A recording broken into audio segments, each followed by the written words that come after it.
Hi, I'm Jim. And I'm David. And this is the Practical Guitarist Podcast.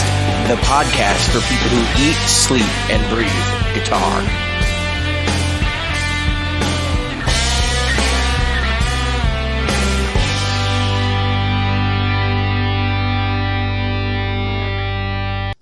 The Practical Guitarist Podcast is brought to you by Great Lakes Guitar Pickups. Great Lakes Guitar Pickups provides fantasy tones at prices a practical guitarist will love. Featuring top-notch construction, attention to detail, and a fully custom product, if you can dream it, Great Lakes Guitar Pickups can probably build it.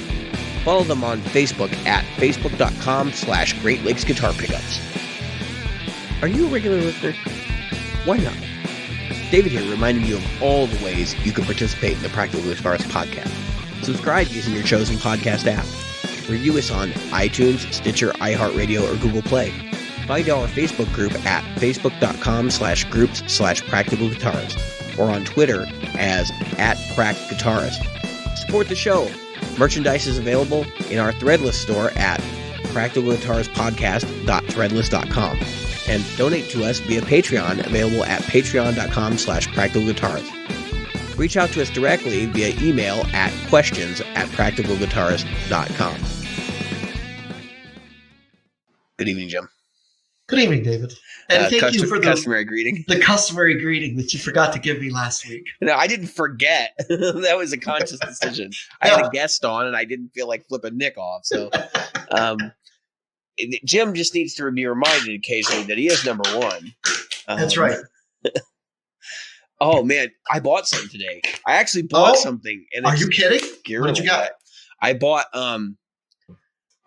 profiles for my Kemper.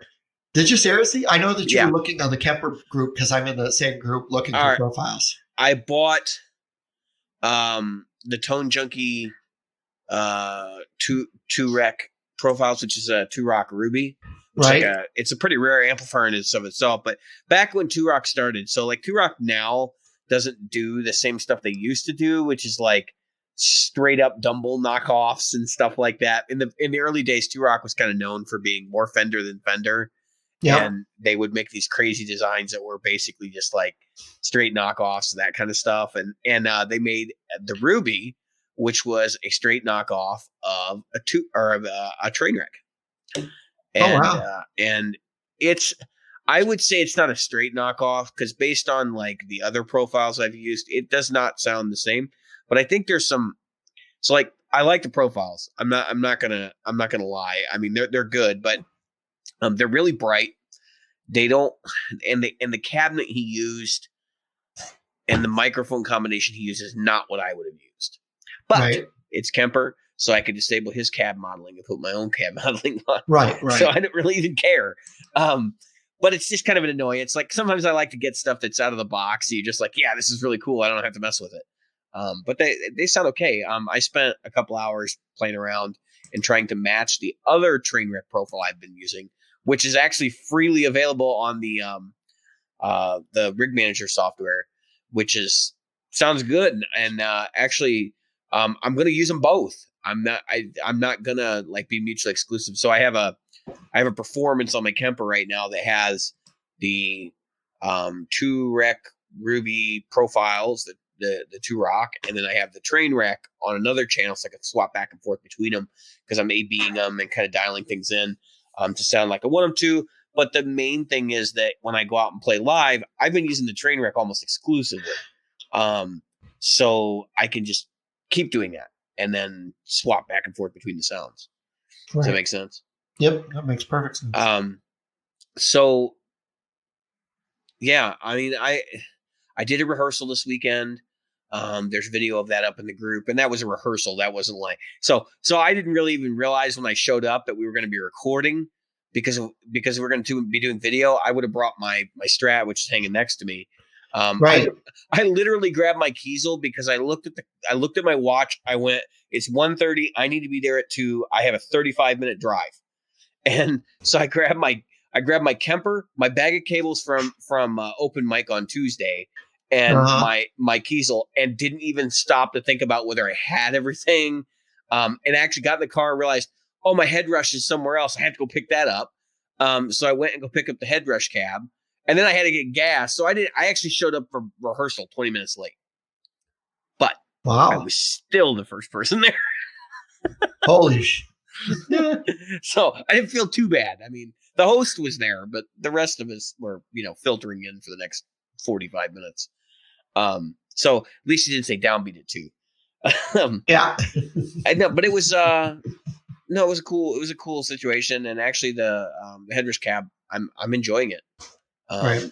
That's something we can talk about as we go forward on the show, but I don't really want to put a lot of thought and effort into it right now because I've only used it one rehearsal. So, but things are promising, and the audio that was in those clips I posted today was from the head rush. There was no direct mic out or anything like it going on with the Kemper, so it was just that and the cell phone camera. Yep. Nice.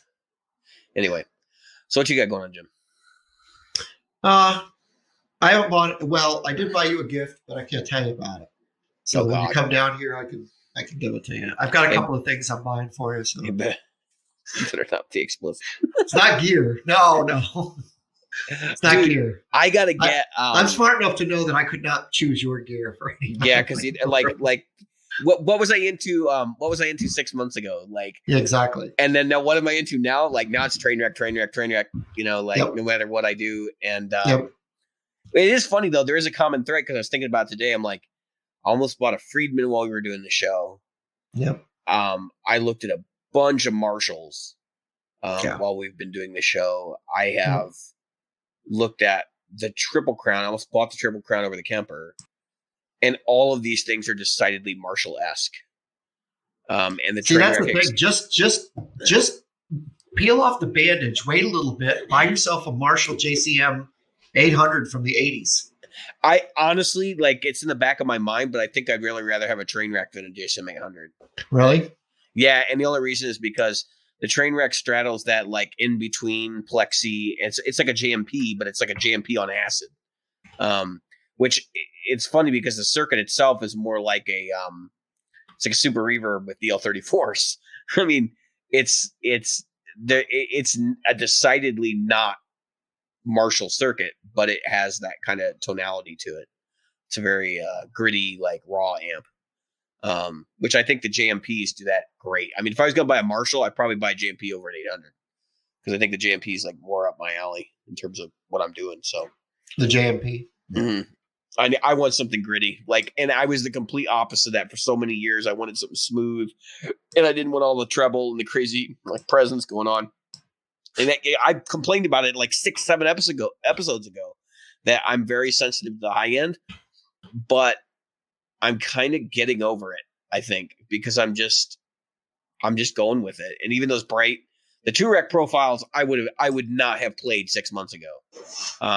There are certain things I can't stand. I still don't like the sound of a Vox amp cranked up, with the treble cut up so that, you're not cutting any treble.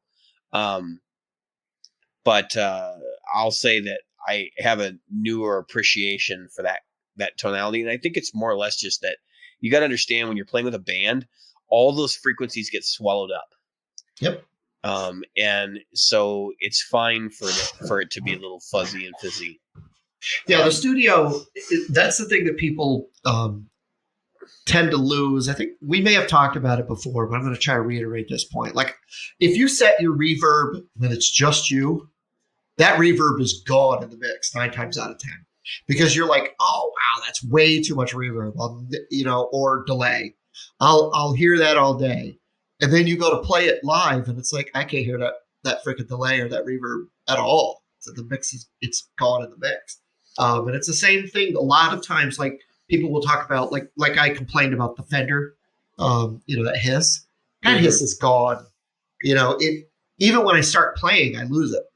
And when you add a band, it's just part of the whole, Did you keep that? Did you keep that, or did you return it? I returned it. Yeah. I may buy another one though. I know I'm weird. So, yeah. Well, actually, so the fact is that, you and I could talk about why later, but I may pick up I may go with one of those Tone Master amps Yeah. as a Fender amp. Because I have a Marshall and I like my Marshall, so I'm good with that. I was going to tell you, man, I would, if I were in your boat, I'd probably just get DSL 15. Yeah. I mean, honestly, or dude, there's some. But the 15 has a 10 inch speaker. Oh, 10 inch, like it just depends on what you're doing with it. Actually, the case in point on that is the Mark V 25 combo they did with the 10 inch speaker that weighs 25 pounds. Yes, it is a Mark V that weighs 25 pounds with a speaker. Okay, incredible. And that amp, I've heard from various people, smokes, that it's like super good.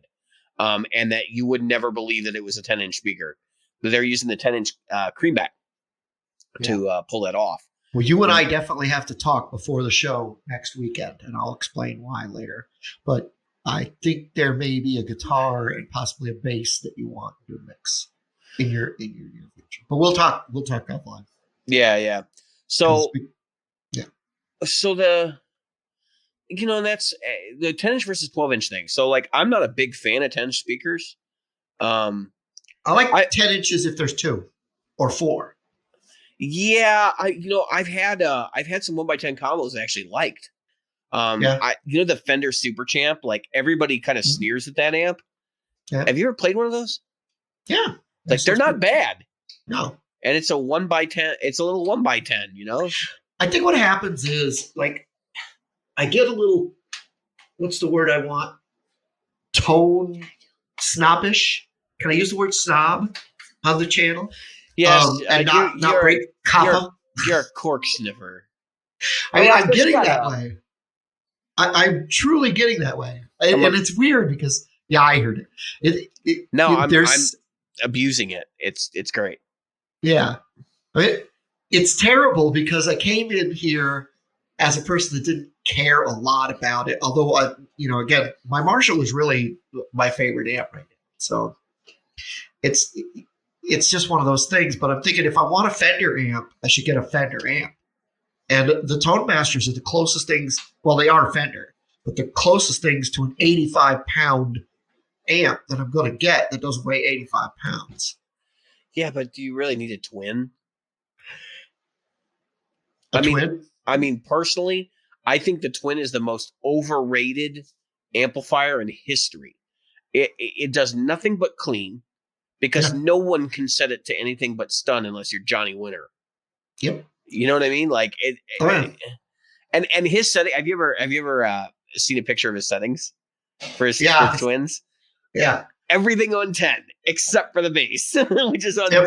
Which is like all the way down. He's got everything all the way up. It's like, well, excuse me while I just put a gun in my mouth. Like that's. I mean, I can't imagine what that sounds like. If you were in a straight line from that amplifier, yeah. I mean, I hope he's got some beam blockers on there or something, especially because they did those like that. They did those speakers. I think it was like the late 70s or whatever. They were like super beamy, and he was using a combination of black faces and silver faces at one point. Yeah. And the silver faces ones are nothing but loud. They don't sound good. They're just loud. Okay. They're really just loud. That's what people like about them. The overhead. Yeah, they definitely have some headroom for sure. No question about that. It's ridiculous. But so that's why I said like, yeah, okay, so twin, nice idea because you got 2 12s. But for me, if I'm gonna go and buy a 70 or 85 pound amp, I'm buying a super reverb because if we're gonna be impractical, we might as well just do it right. Yeah, of course. or like a bandmaster head and like and a 4x12 Cadman or something. But for me, I had my like love affair with Fender amps, and I think it's over. I think I'm just to the point where it's like I don't mind. Like if you want to play Fender amp, I'm not gonna begrudge you that. Like I get it.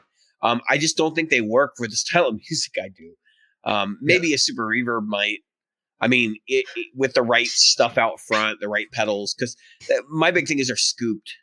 their amps are all scooped, and they're like, I have a hard time dialing that out. If I was to play like a Fender amp, I'd have to put like Celestian speakers in it. And I don't even know what I would put in them. I mean, but because I need to get in that frequency spectrum.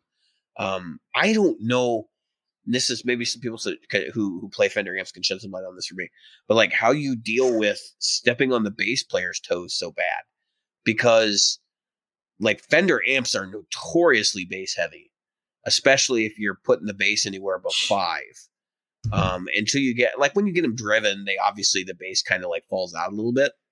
But yeah, I mean on clean sounds, like if you're a twin reverb guy, I remember the first time I played a twin reverb, and I had the gain at like 2, and I mean that's enough to peel paint, and it's just clean, loud, and it hits you in the chest, and you just sit there and you wonder. You're like, my initial thought was like, okay, so I'm playing on the neck pickup, and I sound like a bass guitar. You know, how am I going to play in a band with this? Like, what's the bassist going to say to me? Especially with the 7 string, because I play 7 strings a lot. So, Yep.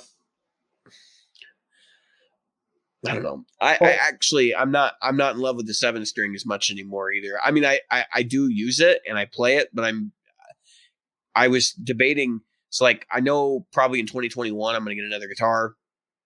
And I'm debating on whether I get a 6 or a 7. Yeah. And if I get a 6, I'm going to buy a cheap 7 as a backup for my Kiesel. And I do have certain songs in my set that require a 7-string guitar. So, I mean, I could go either way. I could order another 7-string Kiesel and be fine, but we'll see what happens when that all shakes out. I did a thing last night. I sat here on my computer, and I made a list of things that I wanted to do in 2020. Some of them are gear-wise, some of them are personal, but I'll go through some of the gear ones real quick. So I want to record a full-length album and form a band and do that. You know, that's one step, and get it recorded professionally if possible. So if at the worst, I just want to make progress. So, you know, spend a couple of hours a week reflecting on my music, working on writing new music, those kinds of things. This is some of my professional stuff. And then there was another one in here. This is music related. I want to get a third out of debt, which is a significant amount of money. Very significant. And if I can get a third out of debt, then I think next year it will be a lot easier for me to look at maybe getting another guitar and amp. And then for 2020, so guitar and amp is basically the only thing I have on the list for 2021. And then 2022, I'd like to get a house, put in my studio, and then make another record. And that's kind of like that. I'm putting down like goals, because I'm 35 years old, and I'm kind of like, I'm realizing that if I don't write this stuff down and remind myself every day or every other day or once a week that this is the goal, I'm never going to accomplish any of this stuff. I need to hold myself accountable. And so that's what this is. And I'm holding myself accountable for a lot of personal stuff too, but I won't go through that because that's personal stuff. Right. I don't know. I think goal setting is important. I think we talked about KPIs last week, and that's an interesting, part of the discussion. But I think goal setting, people do it, they do it for work. They do it. They might do it for certain things at home, but I don't think people, like, at least a lot of guitar players I know, they're not making goals. Like, they're not sitting around going like, I want to be able to do this by the end of whatever, Right. Now granted, I picked things that are achievable. I didn't say like, I want to play like Yngwie Malmsteen by the end of, it's like, just not going to happen. It's not realistic. Right. So. So I guess my, that was the one thing about, so I told you I started taking lessons, right? Yeah. So I walk in and he's like, I told you about the lesson. And I'm thinking, so tomorrow I have to do my lesson tomorrow because I'm going to work Wednesday night. And I'm thinking, what is it that I really want to get from this that I'm not going to get? The thing I want is technique. I want someone to look at my hands and look at my playing and just say, this is how you're going to improve your technique. These are the things you need to work on so that you can improve your pull-offs. So you can improve your hammer-ons. So you can improve, in other words, even my if legato. even if the guy just gives you pointers and can point out what you're doing wrong, you can use that as a springboard for what to do right. It doesn't have to, and that's a funny thing. You don't necessarily have to be told how to do it right, especially when you played as long as you and I have. Like, being told that we're doing it wrong is enough for us to go and figure out how to correct it. Right. And that's what, like, one of the things was he asked me one of the things I needed to work on. I said, I need to work on my high neck stuff, because when I get up high on the neck, I tend to lose my place. I feel like I'm crowded. He said, well, we all feel like we're crowded, it's the smaller frets. And I said, yeah, but I just don't know how to, overcome some of that. And I showed him some of the things I was talking about.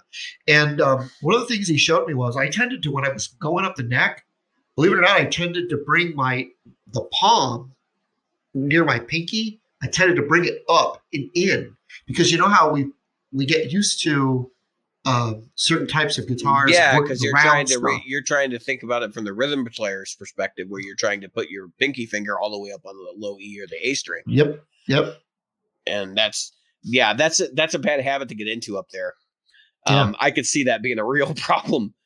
Because I noticed that there are a lot of players who, for years, long before they talked about all this, we're going to start carving away the neck profile to give you access. People were playing really fast, high up on necks, with squared off necks for decades. I mean, some of them like Steve Vai. Yeah, I was going to say Ingrid Malmsteen, you. Well, I think a lot of it has to do with, like, so we stretch.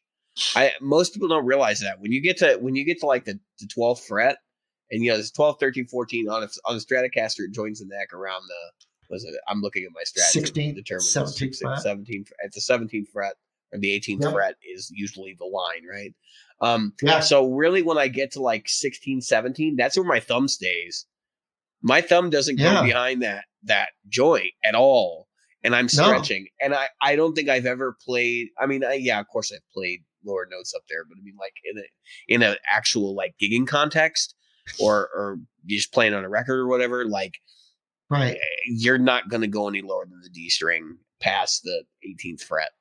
Right. And the D string is pushing it. Like, that's, more often than not, it's about getting higher notes, and you can get those same lower notes at different places, and they'll sound better tonally at different places. Because if you've ever played those super low notes down there, at the 16th, 18th, 20th, you're going to quickly realize that those notes sound like trash, and they're not, and they're usually not even properly intonated, because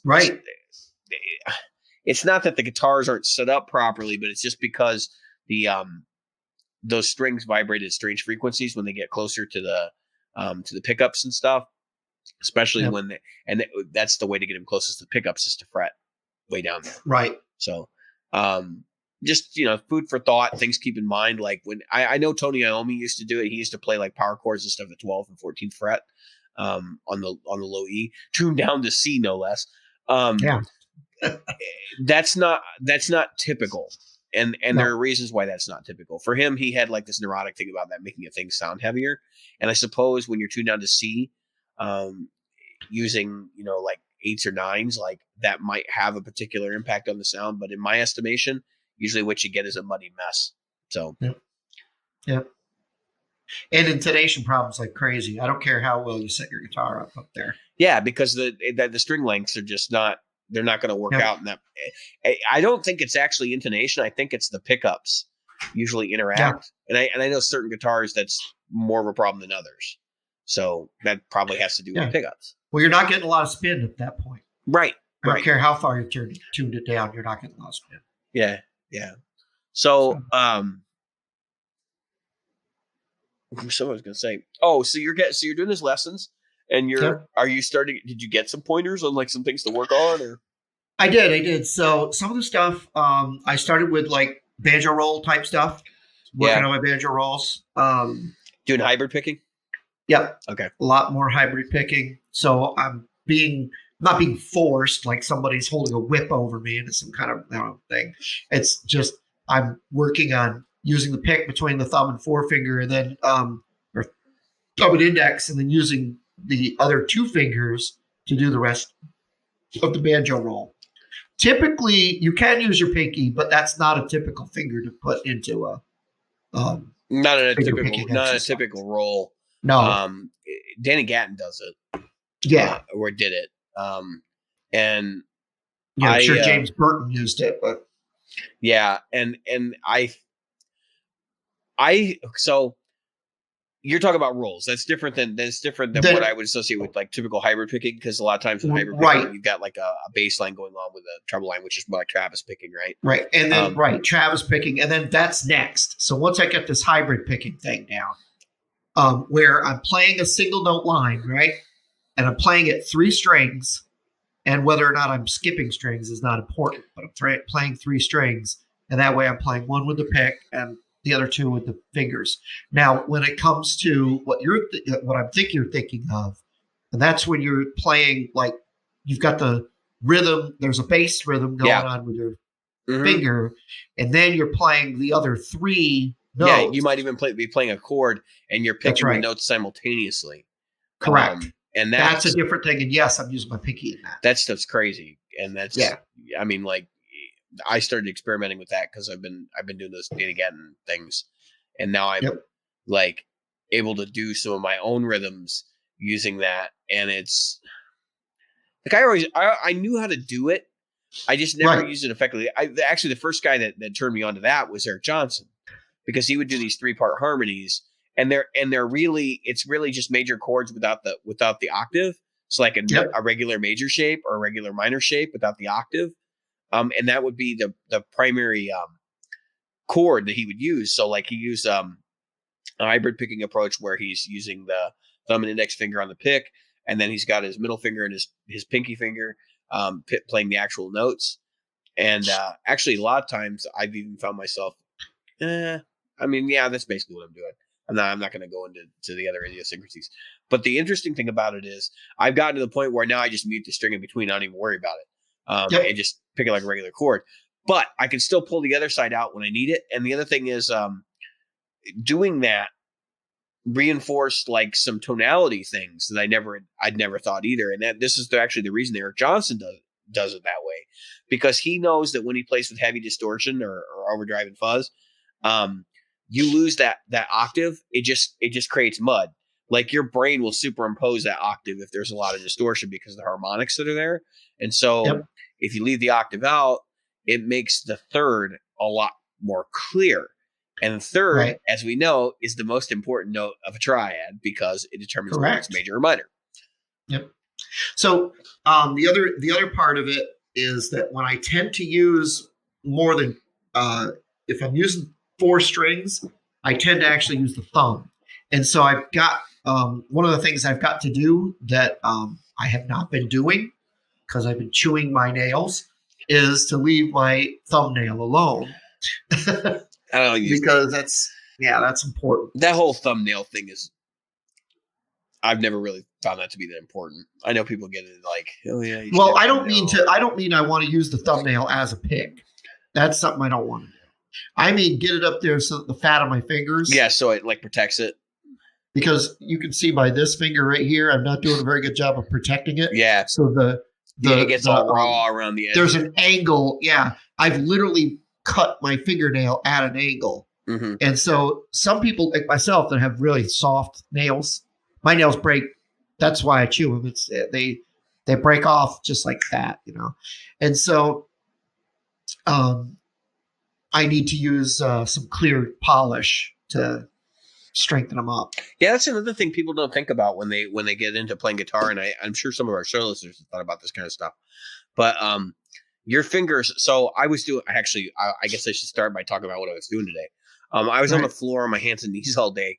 Actually, I got a 10x10 section of tile that I took up a couple weeks ago, and I got to get the thin set up, which is like this mortar stuff that's underneath the tile. It actually holds the tile in place. I was talking about ceramic tile, not linoleum tile or anything like that. So I had to get down and I had to scrape this up. So there are a couple ways you can approach this. You can use to call a demolition tool, which is basically jackhammer, a small scale jackhammer, or you could do it the good old fashioned way. And since I figured, oh, it's just a 10 by 10 section, like I'll just take it out with. Actually, it's not even 10 by 10; it's 5 by 5. It's like 10 square feet. It's small, and I had to go in there with a hammer and a chisel, and it's this weird flat chisel that my dad's had for years. He handed it to me a couple weeks ago. He said, "This will probably help you with the thin set." So I started on this project this morning at about 9 a.m. By 11, my hands hurt so bad I took a break. And then I came back and I attacked it some more about 2 hours later, and I was able to get, because you're basically just chipping away at concrete. I mean, that's essentially what this is. Right. I mean, it's nightmarish doing this, and my hands hurt so bad. I just sat there and I thought to myself, like, I can't do this. I'm a guitar player. Like, I can't injure or damage my hands like this because I need these. Yeah. And the other thing people don't think about is not to interrupt too much, but how soft that makes your hands. Yeah, because of the sweat. You probably wearing gloves, right? No, I wasn't wearing gloves. Oh, yeah, and that's the thing. I'm already starting to form. Well, actually, I don't think I am going to get a blister. I think I narrowly avoided that. And it's, so you're talking about your nails and like the things you need to do to protect your hands as a guitar player. Look, our hands are not dainty. I mean, we rub our fingers across steel strings that are basically gritty, and we push really hard on them. It's not like our hands are not, able to handle this stuff. But you got to be careful with things like your fingernails. And I've had lately, they had this thing where I get bruises on the tips of my fingers from playing guitar. And it's from playing guitar because it only hurts when you're playing guitar. It's like, that's how I got there. So part of me, we were talking about string gauge a couple weeks ago. We were talking about 9s and 10s, and I'm a big fan of 10s. I like to fight my guitars a little bit. I like to feel precision because I have to really manhandle them. And I think I may actually switch to 9s, not 8s. Oh God, no. I don't need rubber bands. But I might switch to 9s just because my hands are obviously getting some abuse because I play pretty aggressively. The other thing, the other side of that approach is I may not switch. I may just try to play with a lighter fretting hand to try and alleviate some of that. Who was it? I think it was the guitar player for Megadeth. And I forget what his name is right now. The current lead guy. Not Mustaine. The current lead guitar player? Not Mustaine. Yeah, I forget what his name is. He's from South America, I think. But he did a video where he's sitting down with Ola Englund and he was talking about one of the tips that he gives people is like try to barely fret the note. Like you want to find where the note doesn't really ring out properly when you pick it, and then play just enough that it will. Like I never really thought about doing it that way, but he's saying like if you can play an exercise and you can make all the notes sound like crap, when you do that, then just the amount of pressure that you need to put on that you need. Yeah. So yeah. I mean, Kiko Loureiro. Yeah. Loureiro. Yep, that's the guy. And he's a monster player too, and he's a jazz fusion player playing in Megadeth. Yeah, it's hysterical. Awesome. Because I was listening to his record after he did the interview, and because I'm like I'm a reasonable Megadeth fan. But they mentioned in the interview like he's a jazz fusion player. I'm like no. So then I went and listened to some of his stuff, and I was like, yeah, he totally is. Yep. Like right up my alley. Dude, did you watch those clips from Old Stumpy? Yes. Yeah, I watched your clips. I kind of want to ask for an honest assessment before I say anything, and then I'll fill you in on the details. So, what did you think? I liked it. I was listening today. You said that you were getting getting a little more dirt in the band. Yeah. So what ended up happening is I was laughing because nobody said anything yesterday, but every time I go there, I just turn my gain up like one peg. Yep. And every time I do a rehearsal, and it's just gotten to the point where I'm like playing with my normal regular sounds, and nobody's saying anything, so I'm just going to keep doing it. Although I will admit that I probably need to dial it back because it didn't really fit that well in the context of what we were doing. And it was a rehearsal. Like I wasn't going to make a big deal out of it and try to set up tones and stuff during the middle of rehearsal. But I feel very constrained in that band in a number of ways. And I wouldn't feel that way. If I was you, I would open up more because I don't think they're holding you back. I think the only thing holding you back is you thinking that they're holding you back. No, that's a more personal conversation that we can have behind closed doors. But and that's not the way I feel. I just kind of feel like I guess I don't feel myself a lot when I'm playing their music. I feel like I'm stepping out of my shoes, which is a good thing, like getting out of my comfort zone. But it's also like I'm an artist and I don't necessarily feel like this is the right thing for what I'm doing. That being said, I enjoy it. It's fun, so I'm going to keep doing it. But and I'm sure that'll go away with time. I'll feel more comfortable with it. And we don't rehearse a lot, like once a month. This is the way I would look at it. Sometimes to be more creative on the side where you want to be creative, you have to find things that force you into a hole. Yeah. So, you have to put constraints on yourself. Right. You put constraints on it. That's the one thing that they're doing for you is they're putting constraints on you in a place. And you can take creativity and I don't want to say shoehorn it, but put it into what you're doing with them because you can build it around the constraints that you have within the musical structure that they provide. The strange thing is I get this vibe and I'm sure I'm imagining it. Like this is my neuroticism playing into this, but I get this vibe that they're all a little bit intimidated to talk to me about, like what they want. And that's fine. Like, just tell me what you want. Like, it's not a big deal. But there have been some times where it's like, could you try to do this? Or like, could you try to do that? And it's almost like they don't really want to verbalize what they're really looking for. You feel like they're kind of holding the curtain in front of what they're really saying. Like they're trying to be nice, but yeah, it's a possibility. Sometimes people are because, well, there's two things. One, you're obviously, and I'm not trying to blow up your ego here, but you're obviously a step above them in musicianship. And so even though you've been living in the minor world, your step to the major world has not been that the learning curve was not that great. Where if they even tried to do what you're doing, it would be. But the other side of it is what you might try to do. This is only my suggestion. Sit down and listen to some Airplane. Or I should say, Airplane. Not Jefferson Starship, Airplane. No, I love Michael Bolton stuff. Yeah, I love Jefferson. Or not Michael Bolton. Michael Bolton. Yeah, not Michael Bolton, my friend. Michael. Wow. Could you imagine Michael Bolton singing like, I'm trying to think like a song that would be like, White Rabbit. Yeah, White Rabbit. There you go. Michael Bolton singing White Rabbit. Yeah, no, that's not what I was thinking of.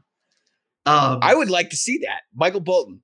Somebody send him a thing. We want to see him sing White Rabbit.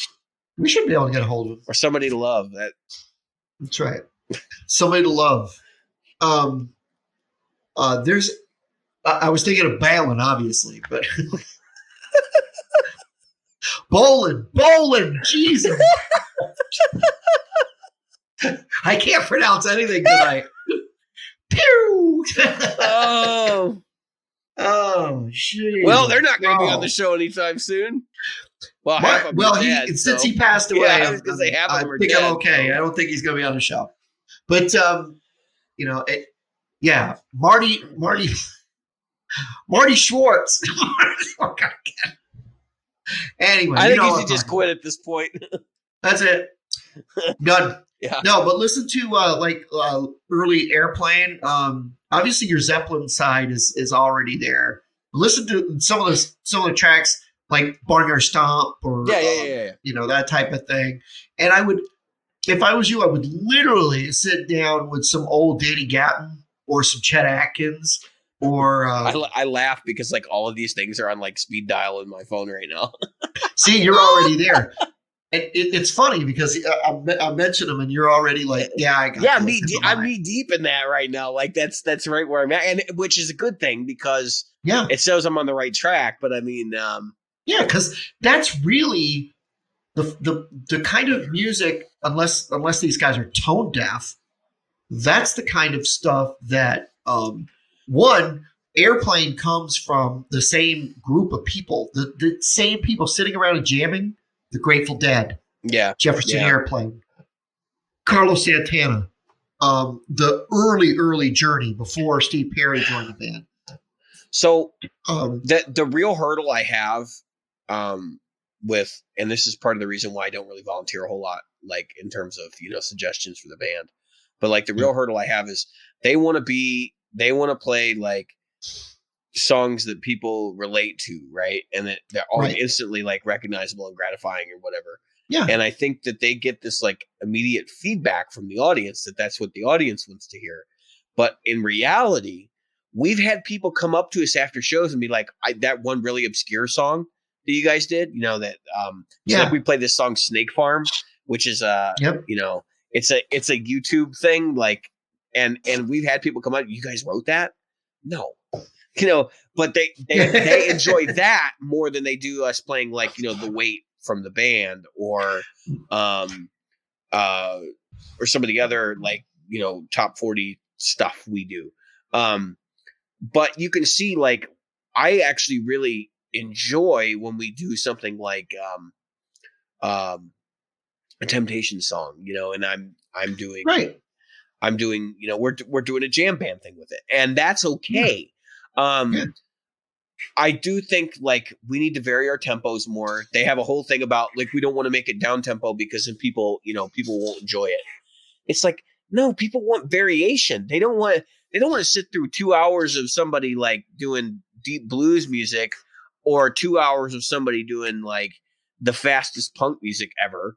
They want variation. Like I can't think of a show that I've gone to where it's just intensity or no intensity for 2 hours. Unless I was going to say, unless it's like a half-hour opening band. Or that, where you could get away with it. Because it's a short stint, right? That's right. And then people get a break before the next band gets up.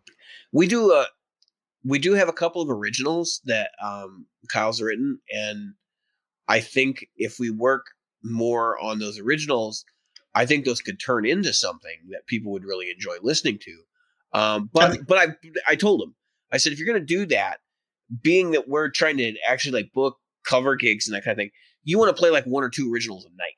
You don't want to play like, 2 hours worth of originals and then, an hour worth of covers. Like you want to be doing you could opposite. In 3 hours. Yeah. In 3 hours, you could fit 3 originals, maybe 4 in there. Yeah. Long as they fit within the style of music that you're playing. And they definitely do. So I'll tell you a story. I was, like I said, many times I watched a lot of documentaries, and I was watching this thing about Chicago, right? The band Chicago Transit Authority. Right. Chicago. And they were talking about the fact that when they first started out, they were running around playing these cover songs, and then they said, you know what, we can't stand this crap. And so they went out and they just started playing whatever they wanted, and they were doing like Frank Zappa and stuff like this. And the people liked it, but the club owner was ticked at them, and they got to a knockdown, drag out fight. And the guy said, "You'll never work in this town again," and blah blah blah. Well, obviously, we know how that ended. Yeah, we know.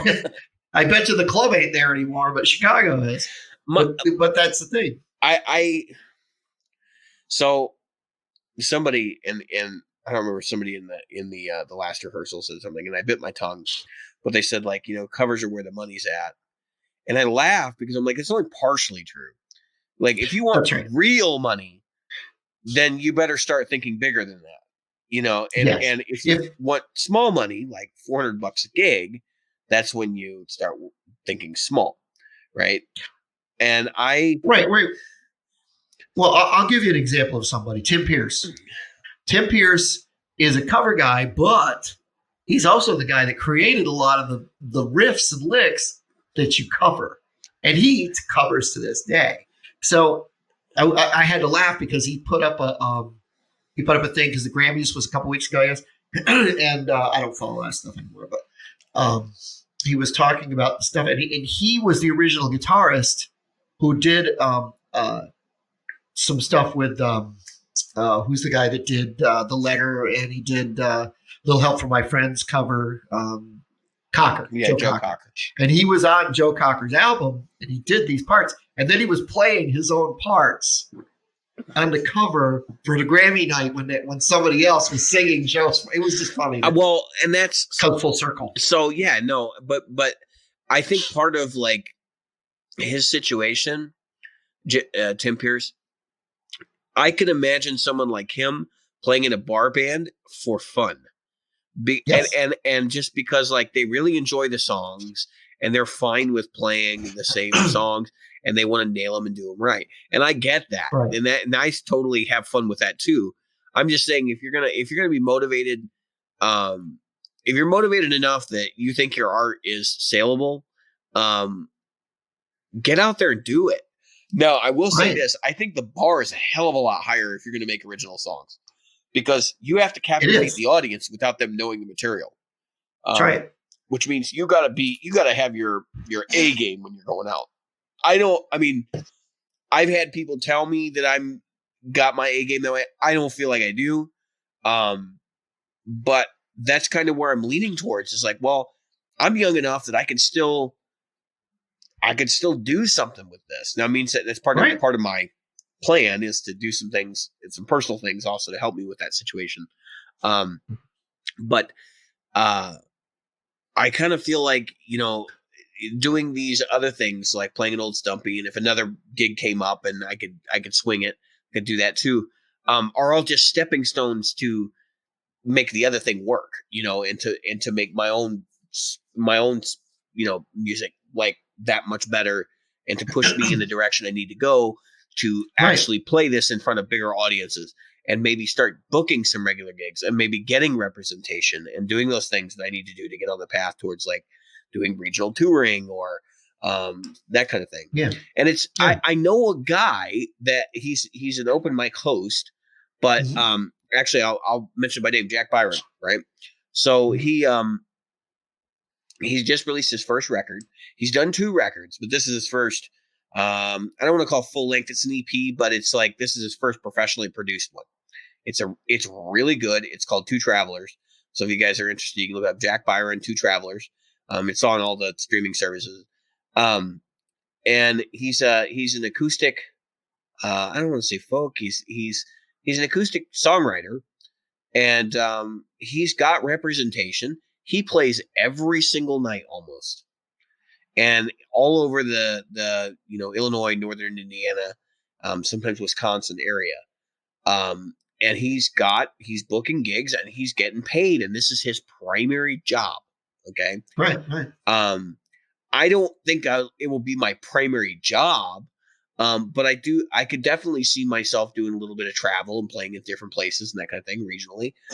Maybe getting putting out a record that people are actually interested in, and maybe raises some, guitar eyebrows at some point.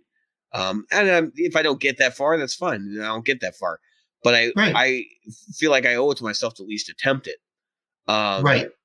And so that's where I'm kind of headed. I'm not pretentious enough to think I'm good enough that I will actually achieve all of these things, but I am pretentious enough to try it. Correct. So that's kind of where that's where my focus lies right now. And knowing people like that, getting representation is not that hard. Like, it's not that far off. You got to find the right person, and you got to find people to believe in what you do, and keep those people around, because that's essentially how you build a following. I mean, Right. I think that's the real trick, though, even for cover bands. So that's what I was trying to point out. It's like cover bands make $400 a gig because they don't really build the same kind of following that an originals band does. Because an originals band, if you want to see the music, the only way you're going to do it is go see the originals band. You know what I mean? Like, you can't. There's not going to be anybody covering my music locally. It's not going to happen. So you would have to go see me, right? And I think that speaks volumes, but you have to have an attractive product. And I think that's the real tough part, is because a lot of people. So in my position, I would say that my music leans towards a virtuoso rock guitar type stuff, right? And I think a lot of people in this that do that kind of music, they're very technically talented. Most of them are way more technically talented than I am. Think about your Michelangelo Badios and people like that. Right. They're way more technically talented than me, but they may not have all the other pieces that go along with it. And so their music, in a lot of people's minds, is not that great. But people still go see them because they're, super technically talented. And I kind of want to be in the middle somewhere. I would rather people like to go see the songs. People like to see the show. People like to see the little bit of technique that I do display in a tasteful way. Right. And hopefully that I can put all those pieces together and it works. It's a winning formula. Yeah. But I will say this, for me to achieve this, the selection of a drummer and bass player and or singer, which is also a possibility, I have somebody in mind, is going to be critical to how this works. Because if you don't have all the pieces, it's not going to work. You have to, Right. I can't carry a 2-hour set of original music by myself, which Right. it's hard enough to do 30 minutes or 15 minutes. And these last couple of nights I've gone out to open mics, I've done 2 sets, so it's 30 minutes. But I feel like when the places are busy, I can capture the audience more, and I don't want to throw anybody under the bus. People turn heads and they watch me, which means that something must be going right. Granted, or that I just suck that bad that they're like, oh God.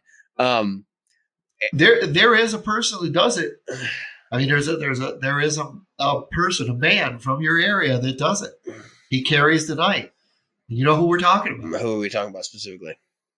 He plays a white Les Paul with a red button. Oh, Buckethead. Yeah, he's not from Chicago.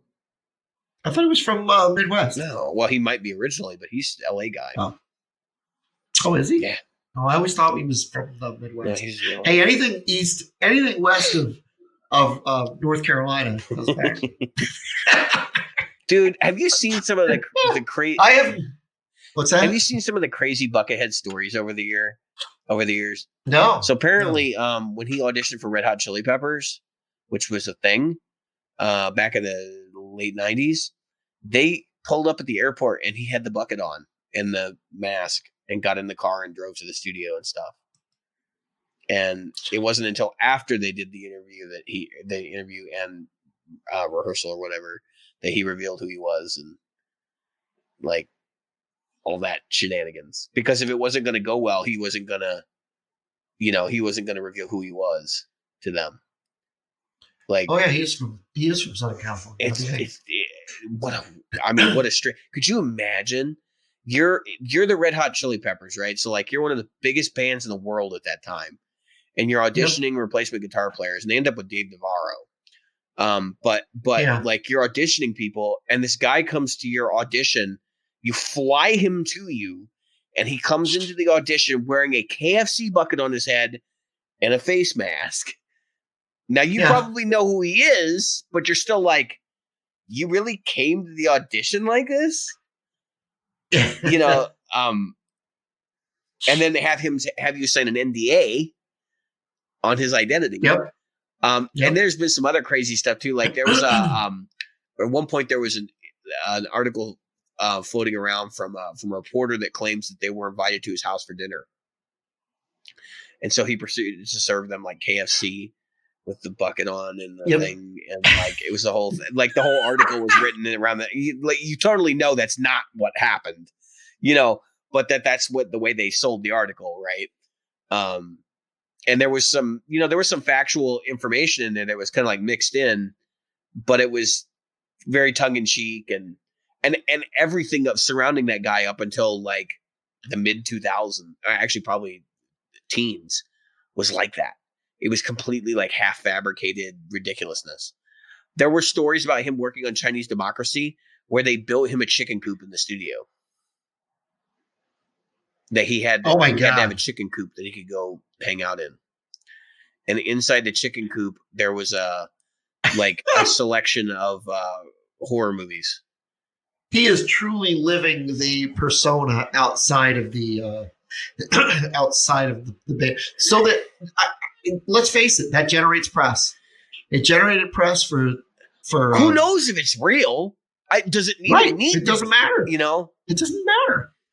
And he isn't going to debunk it. No, and actually, if you think about it, it totally makes sense with the Chinese Democracy story because that record cost so much money to make because it took so long that it kind of fits with the narrative. So nobody's going to doubt it. It fits with the ridiculous, right? It fits with the ridiculousness of everything that was going on. So nobody went, I wonder if that happened. No, people were like, oh yeah, that happened. No, so and that's the funny thing about that particular record is like there have been all these numbers thrown around over the years. I'm willing to bet that record was no more expensive than any hip hop record that gets produced today. And I'm willing to bet that no work had been done on it, save for maybe some songwriting sessions that were probably tracked. Until, a couple of years before it's released, maybe a year before it's released. Right. Now they claim that the guys that are actually on the record, like they claim that, it was all charted out. And like we came in and, basically I even had audio for the drummer was like, I had audio from previous drummers. And he's like, basically I just had to play their parts, but they wanted me to play the parts because they wanted my groove on it. So it was all charted and he had these big charts on the wall while he was playing. And they had a projector there and this whole thing. And you think about it and even so, I just don't understand how you spend that amount of money making a record because they said something like $100 million. How? Well, you could build a studio for that. That's ridiculous. Right. I doubt There's very no much. way. I highly doubt it cost that much money. I think it was more about, first of all, if you were the people involved, again, why would you want to debunk any of the myths? No, just let them roll because it's going to sell records. It's right. It's all publicity. It's 100% publicity. I'm looking up. I want to see how many records they sold, and I think we've talked about this record before on the show. We have, but not at this. So this was a really weird record for them. So it was hotly anticipated. People wanted this record, right? It'd been talked about for years, and I think there were two groups of people that wanted this record. There were the people that wanted to tear it down and make fun of it because it's so long and it's like obviously basically an Axl solo project and this whole like thing. And then the other people who were like actual legitimate Axl Rose / Guns N' Roses fans that wanted to hear what the hubbub was all about and why it took so long. Right. And so they claim that they were working on this record back in like 2006? No, dude, like 95 or 96. Oh, when they were starting to write music when Slash was still in the band. And none of that went anywhere. So then they had like 50 to 60 songs in development. And then they went through this whole process of whittling down songs. And apparently they recorded an entire copy of Chinese Democracy with the new band. Like that's a whole other thing that happened that will probably never see the light of day. And so then, then he shows up with Buckethead at that Rock in Rio or whatever. Which was initially kind of poking fun at Slash because they were having this like war of words when that happened. But anyway, everybody knows Buckethead's an incredible guitar player. He actually was a perfect fit to fill in. Then they did a tour, and then in the 2000s that I saw. And then that was like 2004. Yeah, and they played like 2 songs from Chinese Democracy that didn't sound anything like the finished product. Nope. And then they actually went and they actually did the sessions in 2007. I believe the album came out in 2008. Right. And then there was some conversation about how they were going to do another record like right after the tour ended, which the tour went on for like a year and a half. Yeah, he had Buckethead on there. Was it Gus G? Dude, he had somebody else. No, he had some. He had Brian May was on it. Buckethead was on it. Of course, he had Robin Fink. And the other guy, the other Thayer. Yeah, you're talking about Bumblefoot, Ron Thal. Ron Thal. That's it. Which, Bumblefoot was underground. As incredible players he was underground until he joined Guns N' Roses for like the 3 years that he was in that band. And now, like, he's one of the A-listers as far as I'm concerned. Oh yeah. He's in Sons of Apollo. If you're interested in hearing what he's up to now. So this all happens. The record comes out. There's a lot of controversy. So nobody knew when the record was coming out. They were intentionally hiding it to build hype for it. But the other thing is they actually were shopping it around because they wanted an exclusive album deal. I think the record company initially knew it was going to stink. Like, not stink isn't being bad, but like there was no way this record was going to sell because it just had such a reputation around it. So they were like, well, we'll make an exclusive deal with a company, and like a sales venue, and they can get their portion of the proceeds. It'll only be available through them, and then we can not worry about it. Like they'll help offset the cost. So, the album leaks out about 5 months before its release, and the funny thing was, so like some of the tracks that leaked out were not the final versions. They don't sound anything like the final versions. So they're clearly like the version that they showed the band, like, this is what we're going to play, that they wrote during those songwriting sessions with people like Brian May and Buckethead and those kind of guys. And so then this record comes out and the critical reception for it was like, well, if this had been released in the 90s, in the late 90s, this would have been like the record. Like, people would have lost their damn minds. But because it took so long, it's not as good as it could have been. And actually, they compared it to, Phil Spector and all these other different things. And I mean, honestly, like, the record's really good. I think it's going to be one of those ones in a couple of years that people are going to listen back to it and go, you know what? We didn't give this a fair shake. And if you even look right now, I'm looking at the review scores. Like, AllMusic has it at like 5 stars out of 6. AV Club has it A-. Blender's got it, 5 stars out of 6. Entertainment Weekly gave it a B-, which who cares about them? MSN Music, that's not really. Pitchfork gave it a 5.8 out of 10. But that's a hipster magazine. Of course they're going to say that. Q is 2 stars out of 5. Rolling Stones gave it 4 out of 5 stars, and Spin Magazine gave it 7 out of 10. So, I mean, those are pretty respectable reviews for a record that was going to be a colossal flop, right? And Best Buy purchased 1.3 million copies of Chinese Democracy before release and pledged not to return unsold copies. So they had an exclusivity deal. And it sold, so 1.3 million in its first, I'm looking to see what the actual Billboard, 261,000 copies in its first week, which was below expectations. They were expecting 1 million. And then it dropped from 3 to 18 on the Billboard chart, which is 78% drop. And they were complaining because they're like, well, Axl's lack of promotional appearance was the reason for it. And then, of course, 21,000 copies in week 6. So it'd be interesting to see where it's at now. I'm hoping that they have 8 million streams to 24 million. So it is getting a re-listen now that the reunion tour had happened and all that other thing.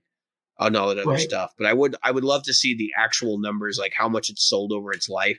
It's got to be over 1 million copies now. It's got to be, I would suspect 2 or 3 million at this point. Well, Because yeah. it came out in 2008.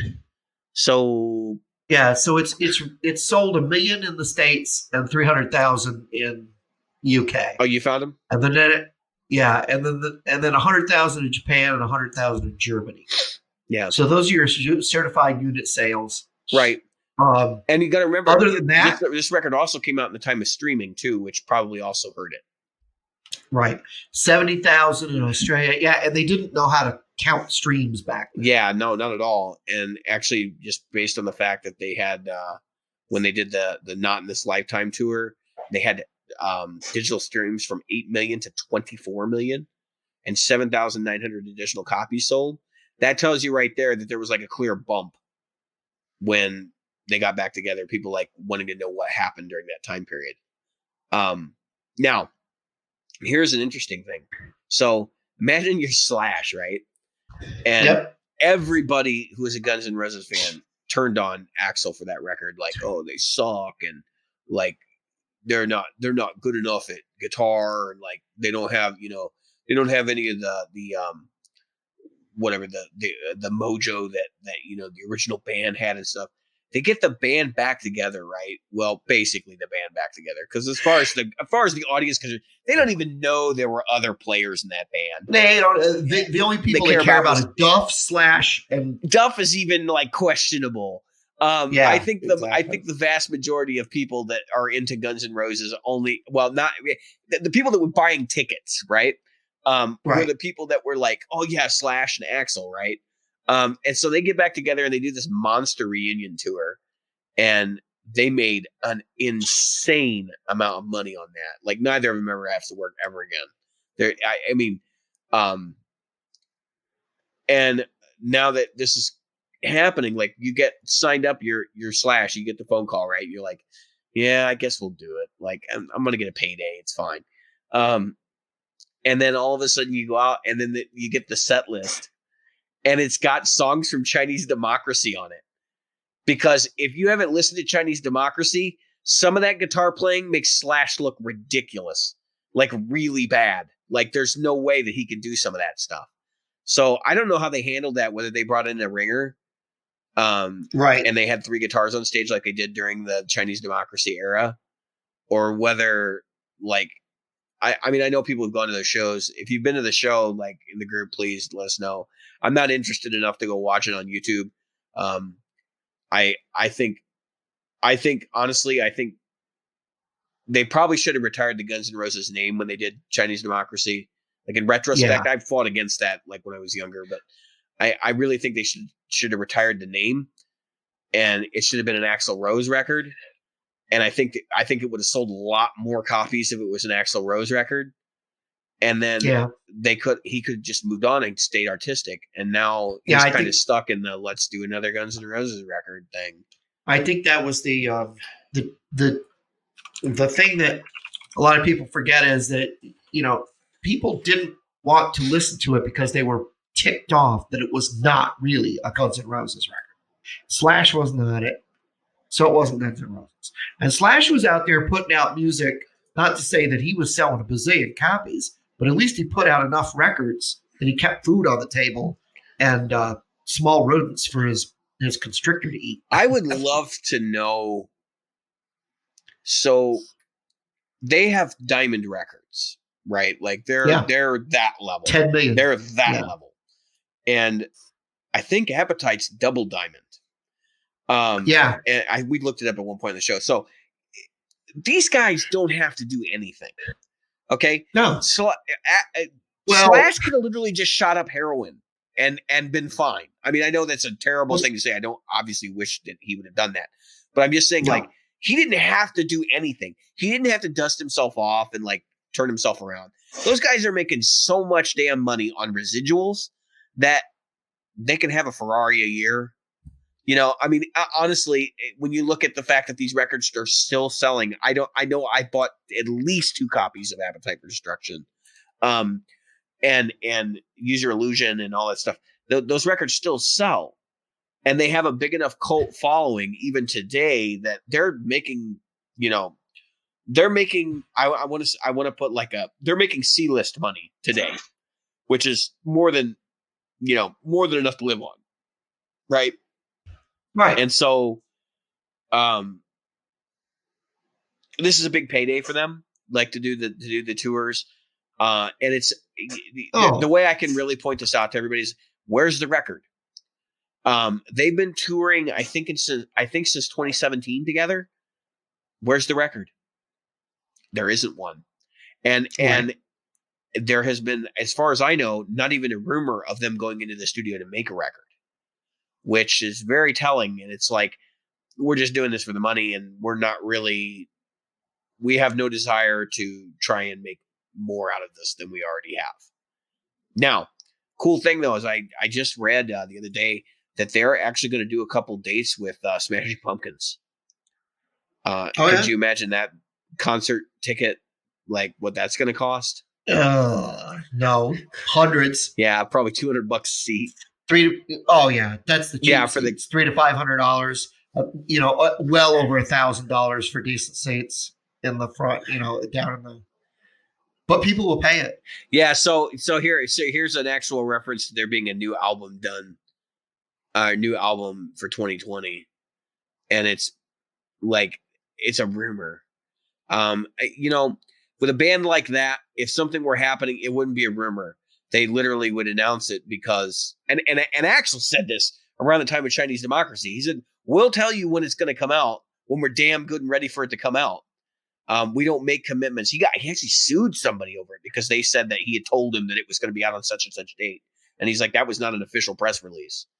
And it was he drug them through the mud. And he said, we'll tell you as soon as we know, because that was during the time period where they were trying to find someone that would pick up the album for distribution as a direct deal. If you remember, that was the same time that AC/DC record came out that was distributed through Walmart. And this was not an uncommon thing. The mega acts were doing this because they were in that weird limbo where streams were starting to take over, and they didn't know how to fix their album sales problem. So the way you did that was you got somebody like Best Buy or Walmart or Target to cover that cost. Obviously, bands aren't doing this anymore. I mean, there are, but it's not as big a thing. Right. So it didn't work out the way people had anticipated. And I wonder if Chinese Democracy was kind of the, see, we told you kind of thing. It's strange. And I think it's sad because with as talented as those guys are and were, they couldn't pull more out of what they did. But I think a lot of it has to come with the fact that they were stuck with their image, and they all basically admitted they weren't going to do anything unless they could make something better than what they had already done, which is why they didn't.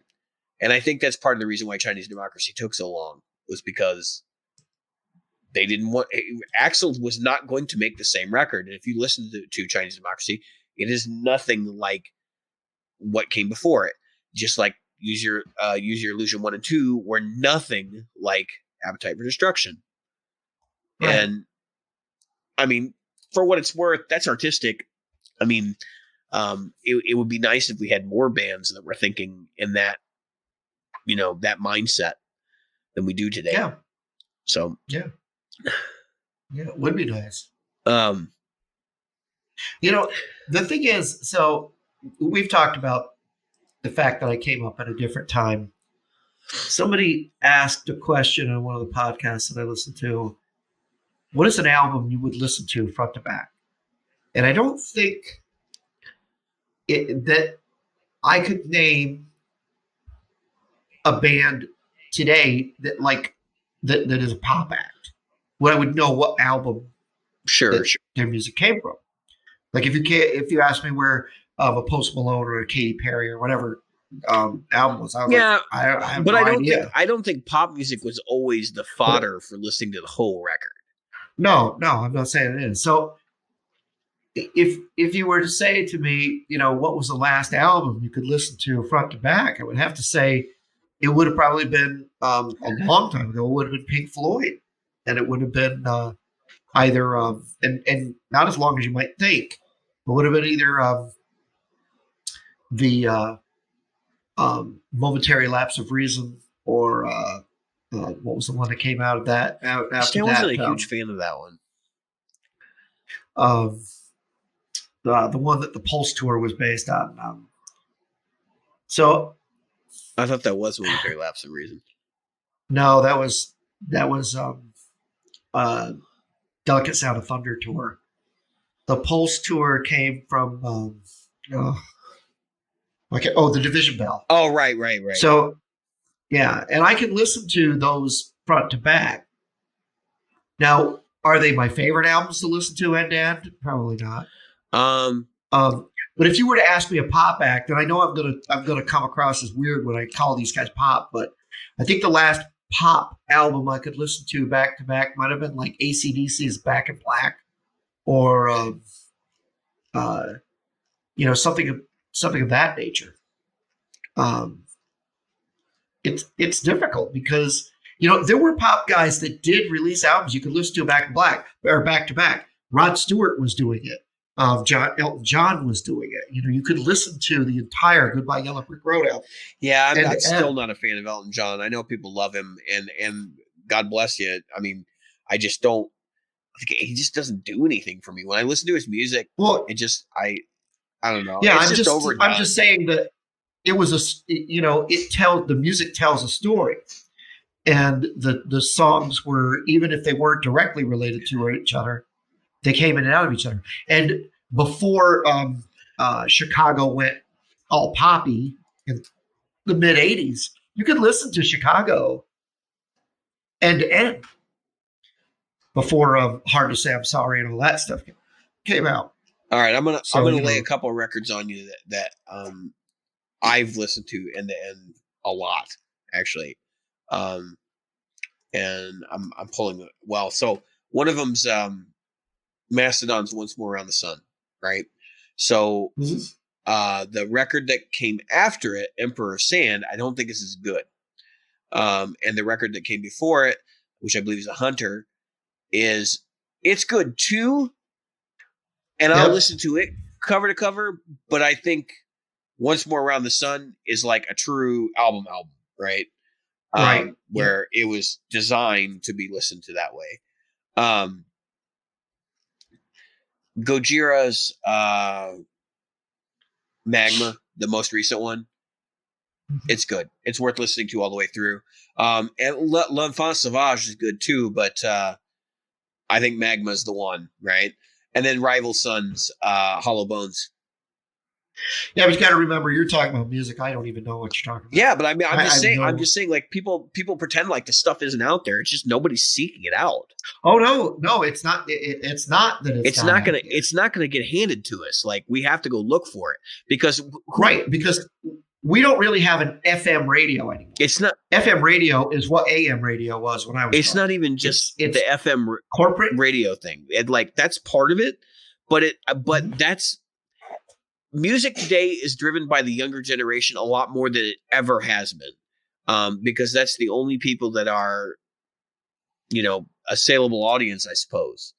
And for us old fogies, which I'm putting myself in the same category as you at this point, we're only interested in music that happened 20 years ago, or more, And so for them to try to market to us in any way, they're not going to do that. They're just not going to push it that way, because they know that we'll turn our nose up at somebody that like Rival Sons or Mastodon or any of those groups. And so what the younger generation is into today is not band-based music for the most part. That's like a fringe culture that exists. Most young people I know are way into EDM, or they're still kind of into the hip hop pop stuff. And I don't even know any young people. I know you. I'm not young. I'm 35 years old, Jim. Damn. Well, I'm 56 this year, so young is a relative term. I'm in the middle. I'm not young anymore. But it's Like my daughter will bring home stuff from that they play in gym class at school or whatever, and I'm like, what? They see the Old Town Road. Like, what the hell is this crap? Yeah. Does anybody actually play an instrument in this group? Like, is it a group? No, don't get me started because the Grammys this year. I've refused to watch. All right, so let's talk for a minute about the Grammys. So Billie Eilish took home like a ton of Grammys, and so I sat down and I listened to Billie Eilish. You mean Eilish, yeah. Billie Eilish, whatever. I thought it was a dude, okay, Billie Eilish, and then I saw that it was a girl, and I'm still kind of like, what the heck did I just see? And I saw her like on one of these radio programs where it was just her and her keyboard player, and I thought, okay, we're gonna get a different thing. I'm gonna get something musical, and I was really let down.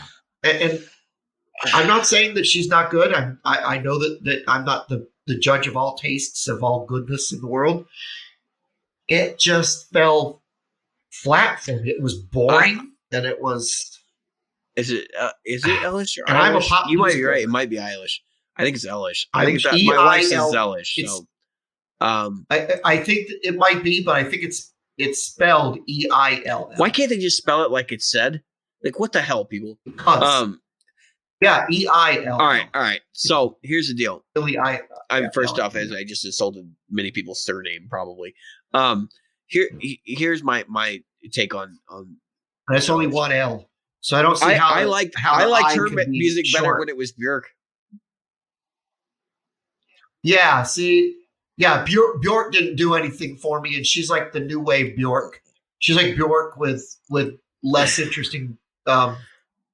Well, that's the thing. Like Björk is an artist that you really have to dig into to even grasp what's going on in some of that crap. And I say crap, but I mean I listen to it, right? Like I really enjoy it. But it's a cerebral thing, but this is the same thing without any of the cerebralness to it, any of the weight, right. Any of the grandeur.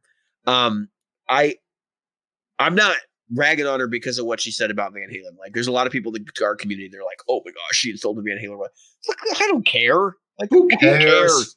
A lot of people insult Van Halen, even guitar players who sold Van Halen. I would insult him. Like, dude, take your crazy meds because you need to. Anyway, I entertained listening to her music because my wife heard me ranting and raving about like the younger generation thing, and I was like, well, I'm not really upset at her so much as the fact that like we're losing sight of all these important musical figures that exist and should be available to be an influence for somebody should they so choose, and that there's no reverence there, and like nobody really cares about what came before, and nobody cares about the history of it. And that's largely getting lost in this younger generation because it's not important to them who made the music. It's more important that they have the song. You know what I mean? So, right. I look at her and I listen to the record that won her the Grammy, right? And I was not excited. It was very boring. And yeah, that's what I'm saying. I didn't really feel like there was a lot of content there that I liked. Of course, the big thing on social media is like, well, she recorded this record at home, and like, dude, I'm sure that there have been Grammys for best album that were recorded in somebody's house. I mean, this is not a new thing.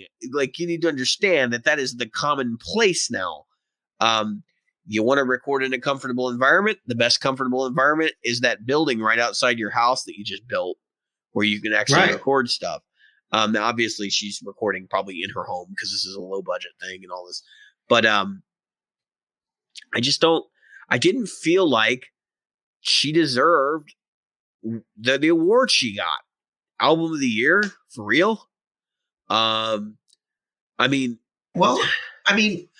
you got to think about what she's up against. It's like, okay, I'll give you an example. So my first foot race that I was in, that my mother came to, I came in 5th, and I didn't get a trophy because I was 23, and the people who beat me, were also in their early 20s. My mother came in last. She was the last person to come across the finish line by a good 20 minutes. And she got the third place women's trophy. So I'm just saying that when you're up against when they put you in a group, you're only against that group. And she's come out against, what the Grammys saw.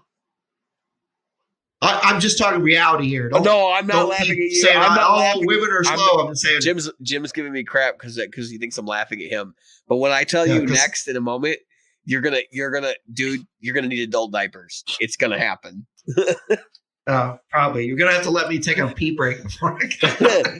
All right, go ahead. So I pulled up. I just Googled like best albums in 2019, and Pitchfork comes up with the 50 best albums in 2019.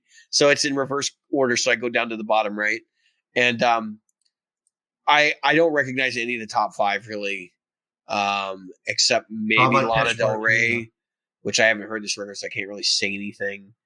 And then as I scroll up, I find album number 6, Bad Bunny, X100 Pre. Can you believe that record is considered to be one of the best albums by anyone in 2019? No.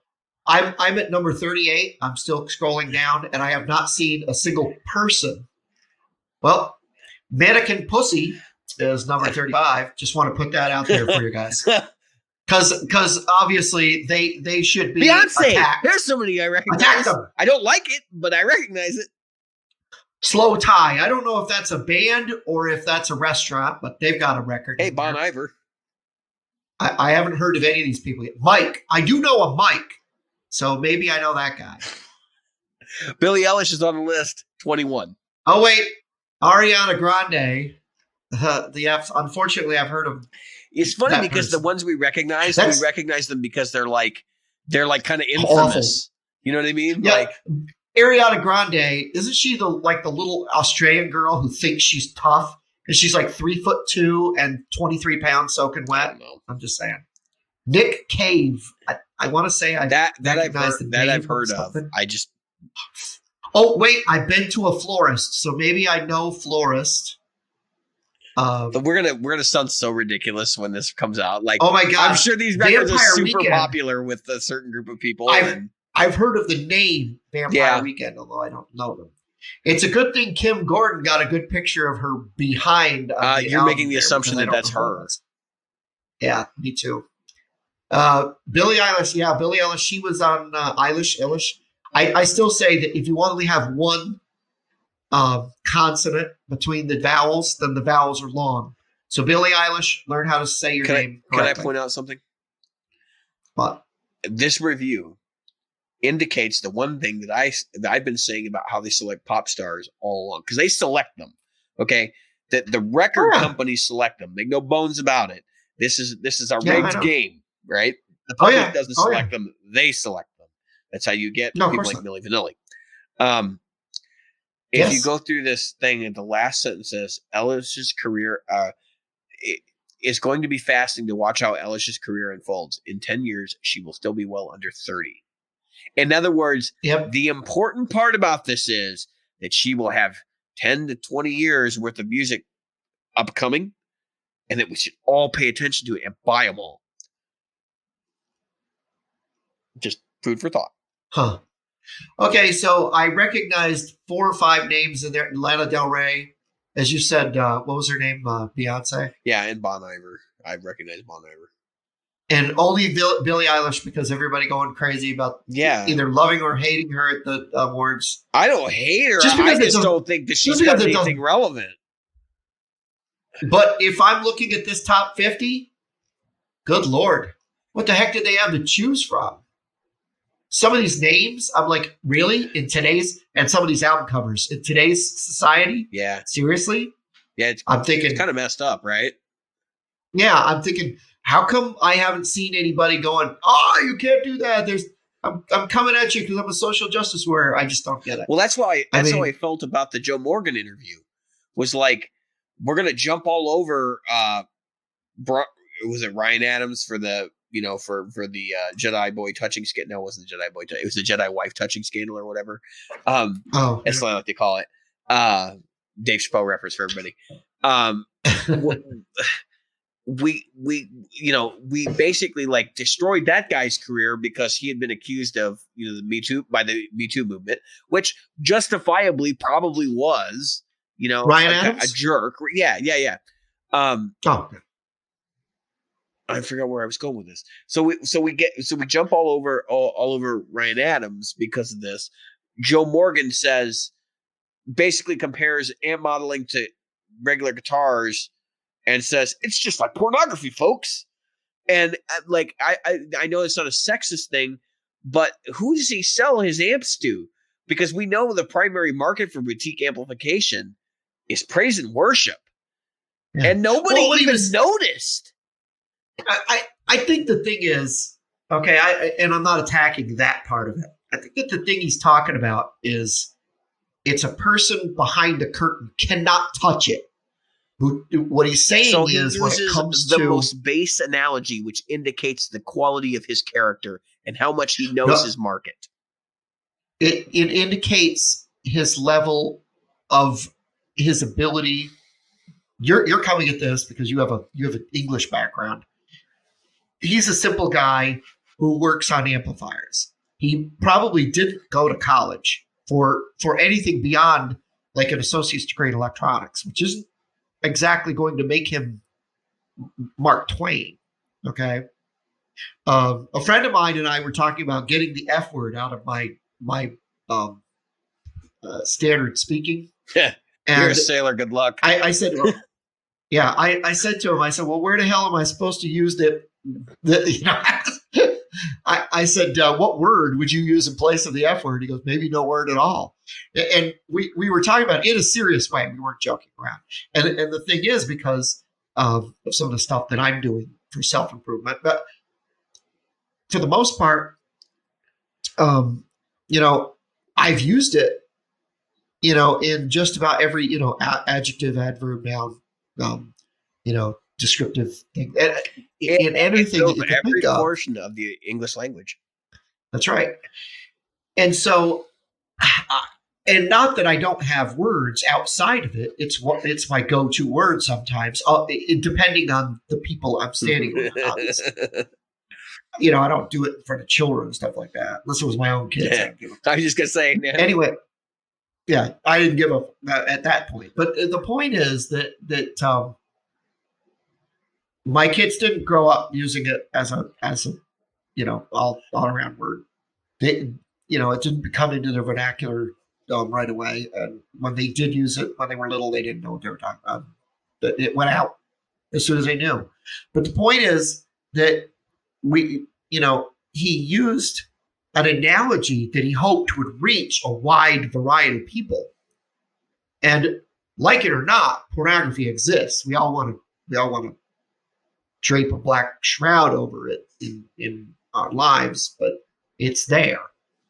And a lot more people's lives than someone would admit. But I think what he was saying is, that it's a no touch. If he had put it in any other term, okay, let me use another one. Let's say he said it's like a rock star. Well, some people have touched a rock star. Some people have reached out. There's more people. It's more likely that talking to his community, people have come in contact with a movie star, a rock star, a novelist. It's more likely that than a porn star. Okay, I'm just saying that what he did was he reached out and he said, look, it's like seeing that it's a person you could never touch. You would never be able to affect it, no matter how you're doing it. Now, he could have said it's like going to a movie and trying to change the movie. Or it's like a Xerox. But I don't know. I think Xerox would have been lost on some people in their age ranges. Yeah, I think everybody now who's used a copier knows that there's still generation loss, even if it's digital. Yeah, I'm just saying that. No. I'm talking about. He's not talking. He wasn't talking about. See, that's just it. he wasn't talking about generation loss. He was talking about the fact that you cannot affect the outcome. It's done. The person. I don't need to argue about what he was saying. I understand completely what he was saying. And it isn't really even what he said. And I don't care about him. Like Joe Morgan, as far as I'm concerned, I don't give a shit what he said. Oh yeah, his amps could fall off the face of the earth, and I would not know. No. None of actually, my albums that I own would be affected. I'm just saying that. True. I've never played one. I don't own one. I don't know anyone who owns one, and I just don't care. I think a lot of people will come to his aid and come to Rhett Shull's aid for making the video and everybody else's aid in there to justify their own bullshit. And that's why I wanted to talk about this on the show. But that's really what that's all about, right? Like, so it's confirmation bias, right? You got a guy who makes tube amplifiers for a living telling you, hey, tube amplifiers are better than this other thing that exists that a lot of people are switching to because I say they are. And people take that at face value, right? They don't stop and they don't think about like, oh, well, Joe Morgan's saying this because Joe Morgan's income is affected by the fact that people might not buy tube amplifiers. He knows that he could destroy his own market. And here's the other component of this. I don't expect Joe Morgan to sit down in an interview and say, no, go buy the other guy's product, right? Like nobody expects that. No, of course not. I would hope nobody expects that. But we sort of have this feeling in the guitar community, and this is why I bring it up, that these people are real straightforward and they're straight shooters and they're not going to lie to us and they're not going to tell us things, do things that they don't. It's the same thing. Oh, of course not. It's the same thing we've been talking about with the Quad Cortex from Neural DSP, which is that here's this product that doesn't even really exist yet. Like it sort of exists. And this is what's going to be in it. And you should give us your money before it comes out. Like I feel rational in saying that. Why would you give a company money if the product doesn't even exist yet? Like it's not a Kickstarter, right? They didn't do a Kickstarter. They did pre-orders. Right. Like that's messed up because if you do a Kickstarter or GoFundMe, like there's kind of an implication there that this money is going to go somewhere and then hopefully it'll get kicked back to you. You know, you'll get something out of it, right? Right. I in terms of Joe Morgan and my feelings on him specifically, like he's just an amplifier guy. Like he's like everybody else that works in the industry. My problem with Joe Morgan's comment is more or less that the community with which he serves doesn't even notice. They don't care. I've spoken to people in groups who saw the video and are, devout Christians and praise and worship groups who literally didn't even register that what he said was in contradiction of their Christian values. And they've crucified other people for stuff like that, like JHS, who got in trouble because he was a member of IHOP, the International House of Prayer, who apparently was a homophobic group. I don't know if you could do. I don't know. I think I could easily argue. Oh, my chair just fell. the thing that keeps chair up. I was trying to raise it and it just went. Anyway, I think I can argue logically that there isn't. How do I say this? He pointed out that there is an industry that exists that is against the Catholic, the Christian religion. But that exists. To say that it's there would be like, and not to be able to say that something that they don't like is akin to saying I can't acknowledge its existence. He acknowledges its existence. He acknowledges its existence, and he uses it as a way to say, and you're not a part of it. I get it. I mean, I get what you're saying. I just and I see the kind of agnosticism that goes along with that. Like the idea that you could remove yourself from it. But the problem is he's laughing and joking about it as he's saying it. That's bullshit. I mean, he is not removing himself from that comment and taking an abstract point of view on it. He's participating in it by being how. But in what way is he participating in the context? He's laughing and joking about it, Jim. He's making light of it. I mean, if he were to sit there like a scientist and say, well, there's this thing that exists, just like you just described it, there's this thing that exists, and this, and you might be able to relate to this. He doesn't do that. He doesn't separate himself from that. That's the problem. That's exactly the problem. There's a million different ways he could have said the same thing, and he chose the one that is base and that does not appeal to the people that are buying his equipment. I don't know. I think I would have taken the side that the other people that you've talked to in that I don't see it as anything except an offhanded comment that he said, look, it's like this thing and you can't touch it. You're not going to be able to affect it. Be that as it may, my opinions on that are, and yeah, he was laughing. My opinions on that are another thing, but again, you know, maybe some people don't care, right? Like, and I'm okay with that. And frankly, I would still buy Joe Morgan's amps. I actually like some of the stuff that he puts out, but I'm just saying there's a disjoin between when you can throw somebody like Ryan Adams under the bus, who doesn't even have he doesn't have a court case, like he doesn't have any way to defend himself. And in much of the same way, whatever happened with that? He had allegedly, and it's like, well, me too. All right, he's done. Get him out of here. Not interested anymore. Maybe there was a don't worry, there was still buy his pedal dispute thing or whatever. I don't know, but you can still buy his pedal on Reverb, new as ZZ Sounds, and used at several places in the United States. Just saying, if you want one. But that VCR is. We touched on the modeling side of this conversation. I think because we're talking about the Joe Morgan thing, I think we should probably put a pin in the modeling side of it too, because I don't want this to go on for further episodes. So, yes, I'm not going to pretend that, and I think I said this last week, I'm not going to pretend that Joe Morgan isn't correct to a degree on what he says, and that is, so tube amps are still better because you can interact with them more. But I'm also going to kind of defend the modeling side of this and say, and that's not necessarily true.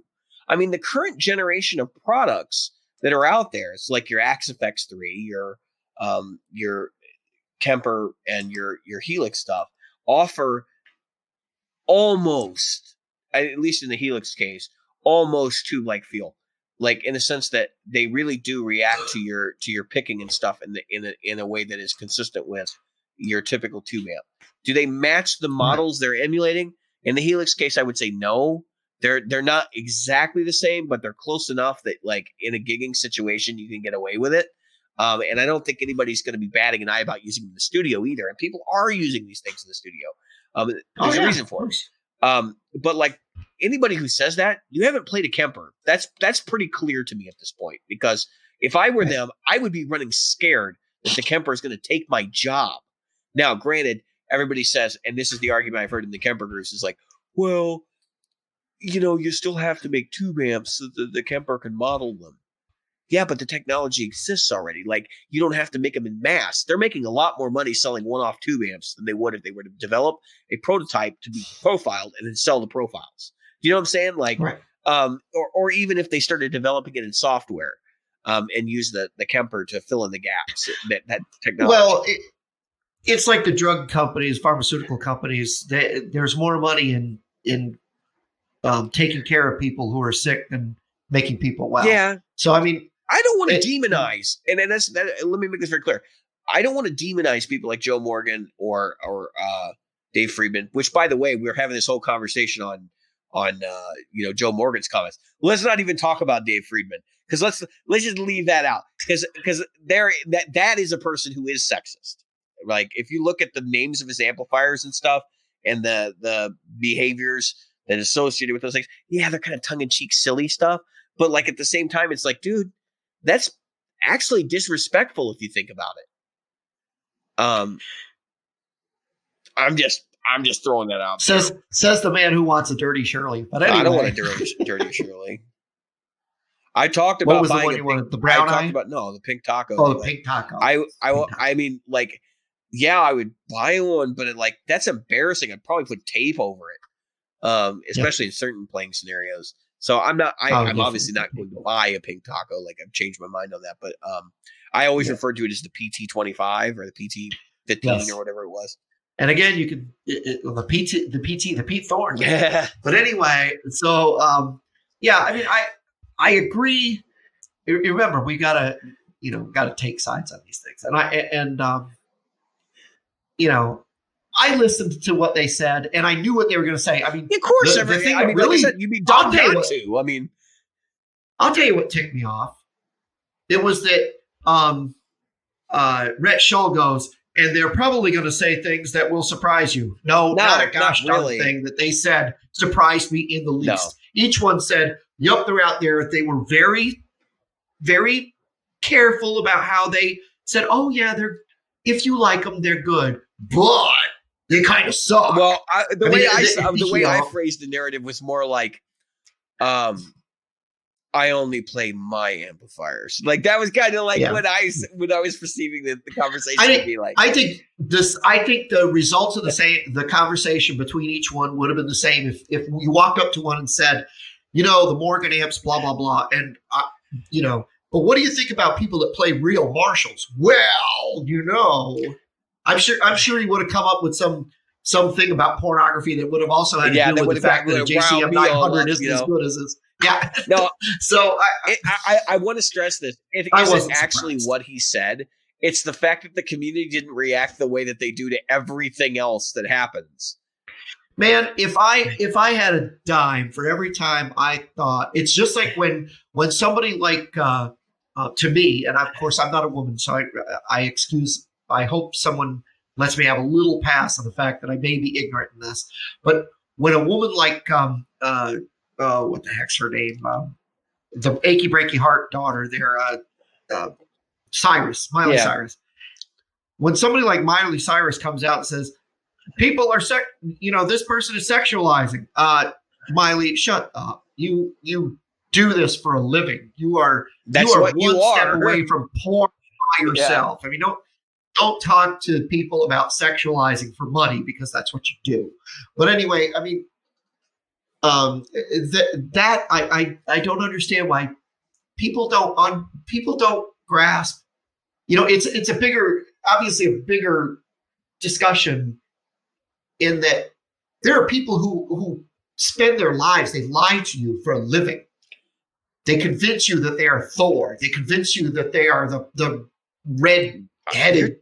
You're talking about politicians. And no, yeah. But I'm talking about the people who stand there and lie for a living. They're actors and actresses and musicians and stuff, and they convince you of all these things that they're like, and then they tell you, "No, I'm not. I am not Spock." That was a book that Leonard Nimoy wrote, right? But then they want to turn around and say, "Oh, well, you should follow my political group." Why? What makes you? An expert on politics because you were in a movie. No, because of the sycophantism. Everybody tells them they're so great, so they think that their opinions matter, and they don't. Exactly, and they don't. They don't matter any more than yours or mine. And the thing is that at that point, and like I said, this discussion is bigger. That sycophantism. What there are, if you read books on narcissism. The fact that these people think that their political views and their views on God and so on and so forth are so much more important than yours is because they're being told that their views on God and politics are more important than yours. And so they can't help it. They're not conceited. They're convinced. Yeah, and I'm starting to see that kind of behavior coming from Rhett Shull.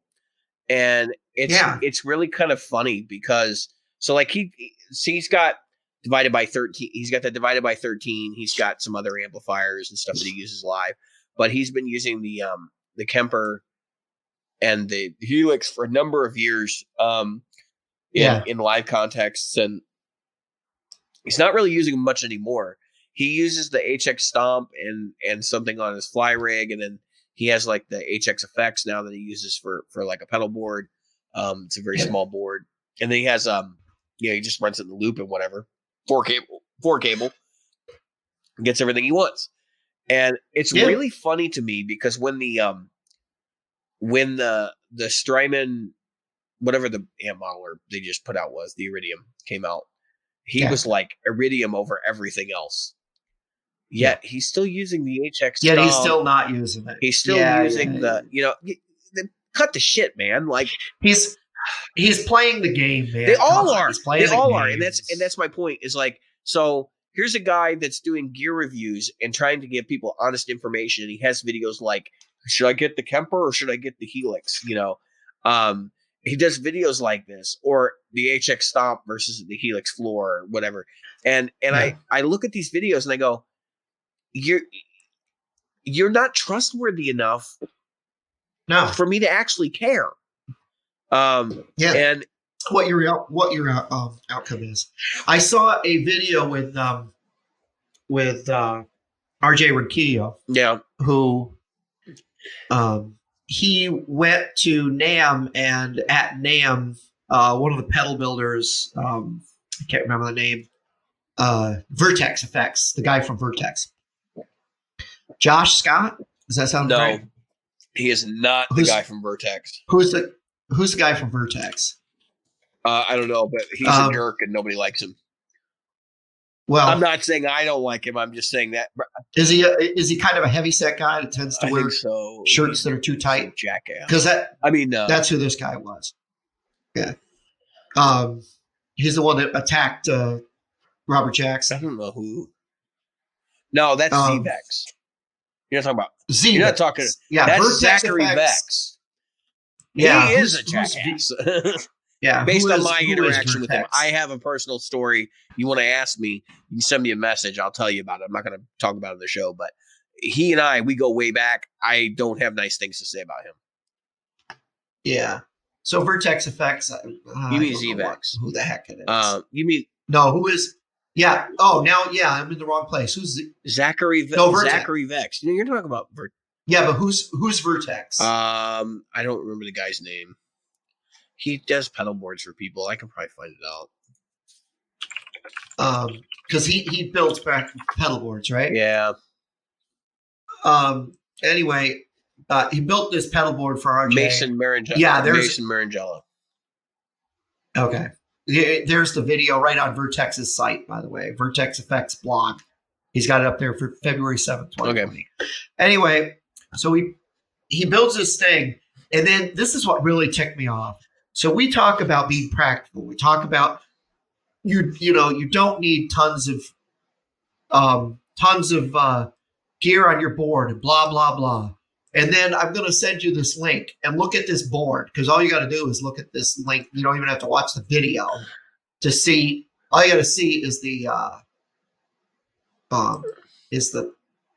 thing. Ah, crap! I brought up the wrong chat. And I'm like, there are like 17 things on this board. And I'm like, let's see. 1, 2, 3, 4, 5, 6, 7, 8, 9, 10, 11, 12, 13, 14, 15. I'm sorry, folks. It's 15. 15 pedals on this board. Well, one of them is a Roland effect, volume pedal, which I'm sure he's using as a controller for something. So 14 pedals, and 3 of them are Strymon. No, he doesn't have a single Strymon pedal on there. Well, he showed a Flint. I'm not sure why. No, there's no Flint. There's no Flint on here. He's got a Ventress. He's got a Nemesis. He's got the 63 feather reverb, an MD200. Yep. The SP comp. A couple of them are. Yep. A couple of them are. What's the word I want? There's a lot of distortion on this board. Yeah, he has got a boatload of distortions on it. And I mean, I don't. This isn't out of the realm of extravagance. If he's got 2 tiers, then like he has a second tier underneath. That's 2 tiers. Well, I know Well, the tier underneath is just his power supplies and very, very tight, neatly wrapped. Yeah, which is that looks like looks like a Mason board. That's the way he builds them. Yeah. I don't know what I don't know what we're gaining from this. I mean, other than saying all I'm saying is, I mean, well, not only is it impractical, he goes to build him. Read the thing this week. The Rig Doctor teams up with celebrity YouTube guitarist RJ Ronquillo to build him his first pro level pedal board. This guy stopped touring. He had a pro level. That's what he did, was tour as a guitarist, and used a board that was obviously professional, or he wouldn't have been touring with anybody. And that's what makes me laugh, is that it makes it like, oh, well, you know what? You didn't have really enough funny? stuff on there. You didn't do it well enough. It had to be this. There's been this movement in guitar, and I don't want to throw anybody in the bus because I know some companies that actually do this kind of work. But there's been this movement in guitar, like really in the last 10 years, to have these boards that are like extremely lavish in the way that they're laid out and put together. And this is clearly one of those, right? And I don't, there's nothing wrong with that, but I think, so like somebody like Mason, I'm sure he gets $400 or $500 to build your board for you. It may be even more than maybe $1,000. Oh yeah. And I'm looking at the list of materials because he lists the list of materials that he uses to build one. He needs a soldering iron, solder dispenser, octopus arms, wire strippers, wire snips, a vise, a heat gun, a label maker tape in black, and label maker tape in clear, deoxic contact cleaner. He needs a true tone milliamp reader, a tone brush. The hell is that? An upholstery crowbar, a multimeter, and goo gun. Now let's stop and let's think about the list of materials there. That's about twice as much stuff as you actually need to get this done. Yeah. I've seen pros with boards with like 4 pedals on them, right? I've seen pros like Living Color who have, 130 pedals on the floor. And they got 4 separate boards, and none of them are professionally like super clean and tight and neat, like this, because those guys actually play, right? So they might swap a pedal in, they might actually like leave the board alone. They might kick something, and then all of a sudden one of the cable connections goes bad. And when you have one of these like Vertex boards, if a cable goes bad, you're screwed, because you're going to have to cut like 20 zip ties to get a new cable on the board to replace the one that's bad. Now you hope it never moves and nothing ever happens, but I can tell you, if this is a tour grade thing, something's going to move and something's going to happen. It's just inevitable. So I watched people build stuff like this, and I just kind of laugh. So you saw what I did. My current board has all the wire management stuff on it. And I didn't zip tie all of them down, because I know at some point I'm going to add something, and I'm going to have to go in there, and I'm going to have to cut zip ties. So I'd be better off to, use half or a quarter of the amount of zip ties I need. So I'm just using with junction points, like 1 in between each corner, or 2 in between each corner, depending on how long the run is. But like when I watch these guys, they've got a zip tie on every single one of those posts.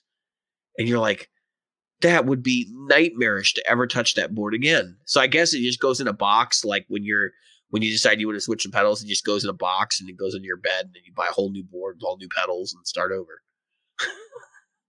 I mean, I can't imagine living that way, but I'm sure people do.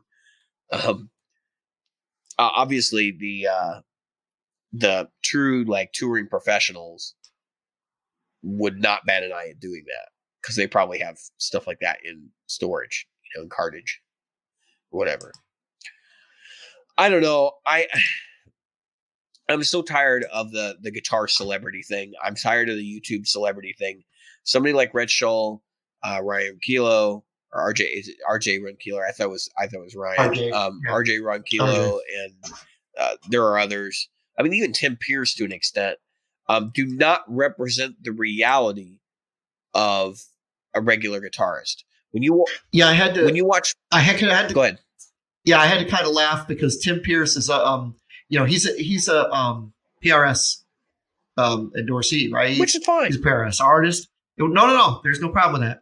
But not one of his recordings was ever done with a PRS. But here's the funnier part that I had to laugh. You know what he brought to the gig to do the Grammys? PRS. A Strat. Oh, yeah. A regular old Fender Strat with a humbucker. I'm like, you couldn't figure out how to shoehorn one of your PRSs to do this job. You have like a ton of them that Paul, that's the one thing Paul does. I mean, the truth is, all Paul asks of his artists is play PRS. Yeah. I mean, you know, he's not. Well, he figures, you know, if he builds you a PRS, it's going to be amazing, and that's going to sell itself. Like, you're going to want to use it. But Exactly. all right, I want to point out some stuff in that picture, the Vertex picture where he's holding the board. Look at the cables. Yep. He's got those uber expensive cables with the wood connectors on them. Yeah. He's got like all this stuff in this picture. And the funny part is he's got like a PV Bandit back there, and yeah, I mean, I look at that and I kind of laugh because I'm like, you got all this many cables. But anyway, even though I buy nice cables, I just think it's kind of funny that like these. So YouTube is marketing to us, right? Like when these guys go on YouTube and they show us a piece of gear, they're marketing to Jim and I and you who listen to the show and anybody else who will watch. And the average Notice the Morgan amp, right? by the way. But they're making out like everybody should have one of these boards. Like this is the way you're supposed to do it. But in reality, like it's $1,000. You know, you're gonna throw away $1,000, and then you're gonna want to swap out. That's $1,000 for the board, and then you want to swap out a pedal. And guess what? If it isn't exactly like the one you just removed from that location, you're screwed. Basically. The reality of these boards. Look at the pedals behind RJ on his wall. Yeah, I know. Okay, that's RJ's place. There's a good another 1,000 or more in pedals on his wall behind him. Oh, there's more than $1,000. Yeah, a few thousand on the wall behind him. Yeah. There's a few $1,000s in amplifiers just to his left. No, dude, right. He's got at least $50,000 worth of gear in that room. Yeah. So this is the thing. They're trying to show. Look at me. I'm so cool. I've got $50,000 worth of gear. But of course you do. You're people a just professional. Keep giving me more. Not everybody needs to be a professional. That's really what I'm saying. Exactly. And the problem is that they're not. The professionals aren't looking at him going, "Wow, I need to do that." They aren't even watching his channel. Yeah. It's you guys. They're more interested. You listeners. You know what the professionals are doing? They're more interested in what he's playing.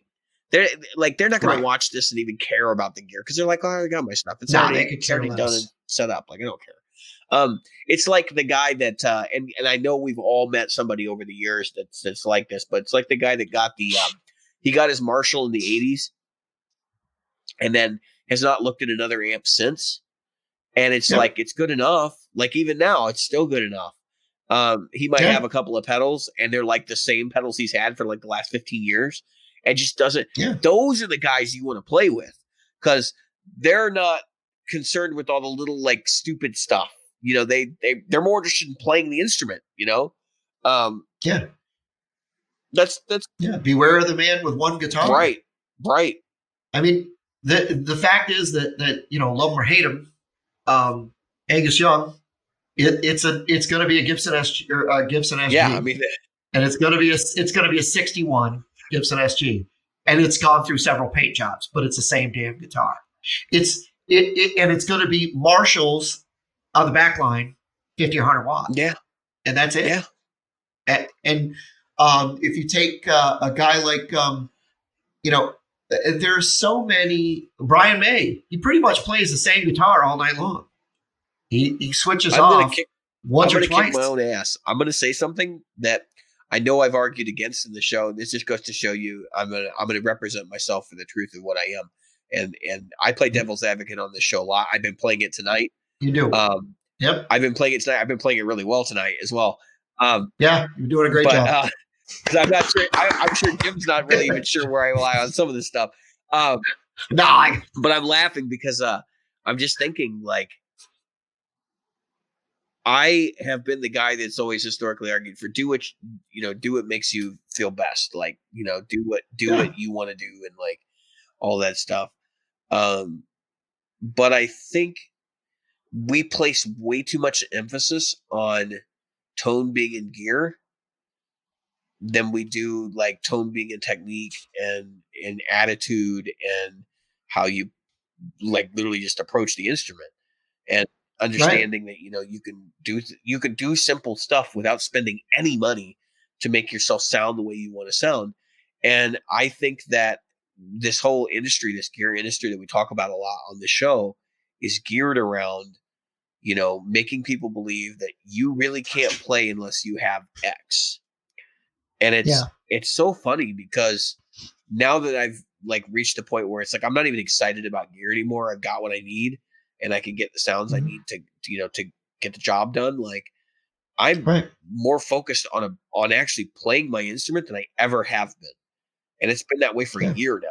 I mean, since I did Year of No Gear, I really haven't bought a lot of gear since then. I mean, I bought the Kemper, but not much else, and the Vulcan or the Vader. Did I get that? Like you want to call it a Vulcan? Yeah, I got the key. I got the keys. Yeah.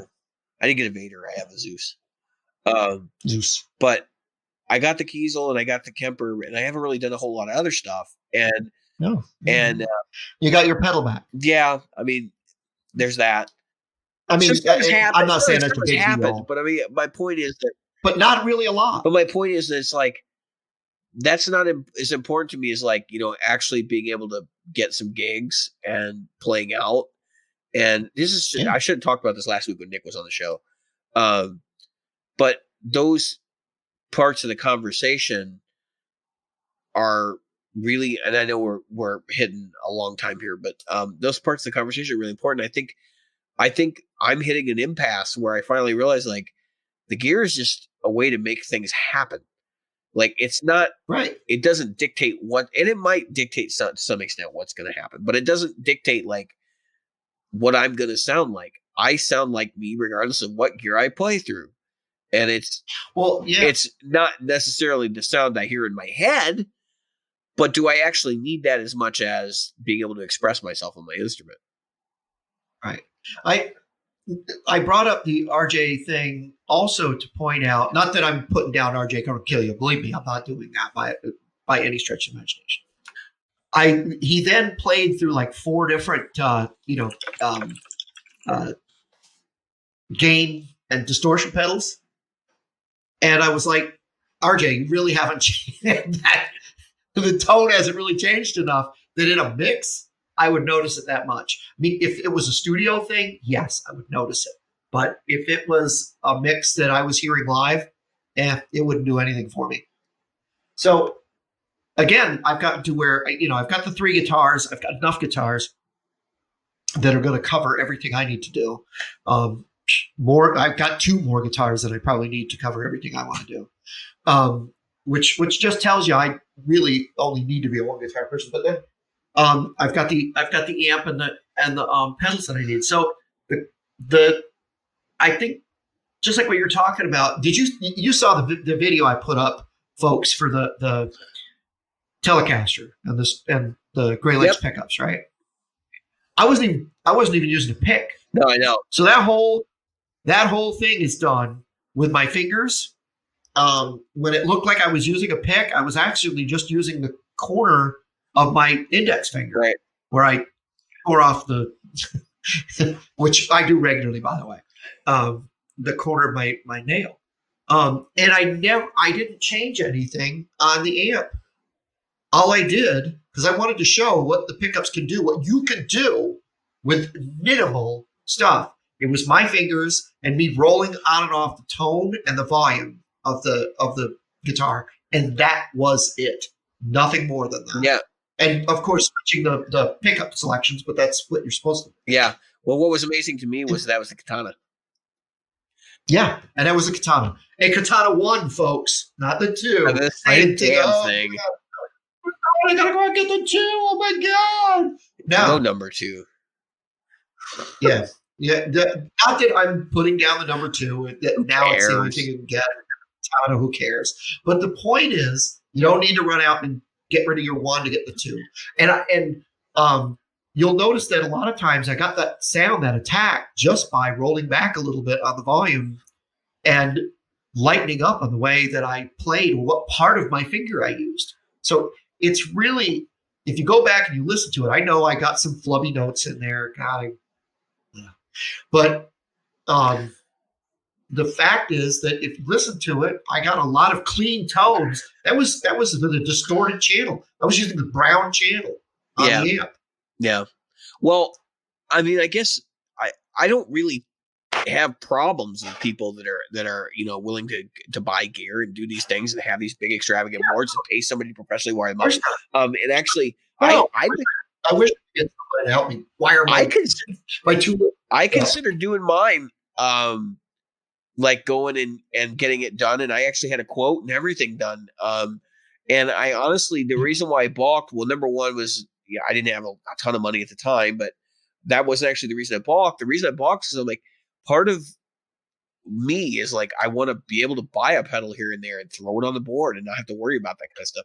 Right. But my bigger, the bigger point I want to make here is that everybody arrives at the conclusion in their own way. But I think that we all end up with the conclusion that we have to be able to play. If you can't play what's in your head or what's in your heart, you're not going to be able to do anything, right? Like if that's covers, if it's your own music, if it's just noodling. I mean, if that's what you want to do, you're going to find the way to achieve that. And once you get there, you're going to be thrilled. But the problem is, I think we try to take too many gear routes to it, and we don't take enough. Like, I think a lot of people, not everybody, obviously there are people that can literally not even plug in a guitar and play pedals. I think that a lot of our interpretation of what we should do is based on, hey, this is ad, and this pedal says it's going to do this, and I'll buy that. And then, whether it does it or not, doesn't matter. And I think with regards to our Joe Morgan and the Rhett Scholl video comment and discussion, how this relates back to that, is when you have these, I'm trying to think about the right way to put this. So when you have all these pedals at your disposal, and you have all these options at your disposal, and it's like we're talking earlier episode about placing limits, removing limits. I feel like placing limits and removing limits, like having pedals as the option, is like limitless, right? You can do whatever you want, or having a modeling device that has all that stuff is limitless. And the real limitation is your physical dexterity. It's you. Yeah. I mean, and that's, it's your imagination. Right. So, you got a limit. You always have a limit. There was another thing I was going to say, though. I was going to relate it back to, I wish I could remember what I was getting at. There was something I was going to say. I was going to relate this back to the Joe Morgan, Rhett Scholl conversation, which is that, I guess if I'm going to relate it in the simplest terms, probably is just, think for yourself. Don't let somebody's, demeanor or whatever define for you the product that you need to get the job done.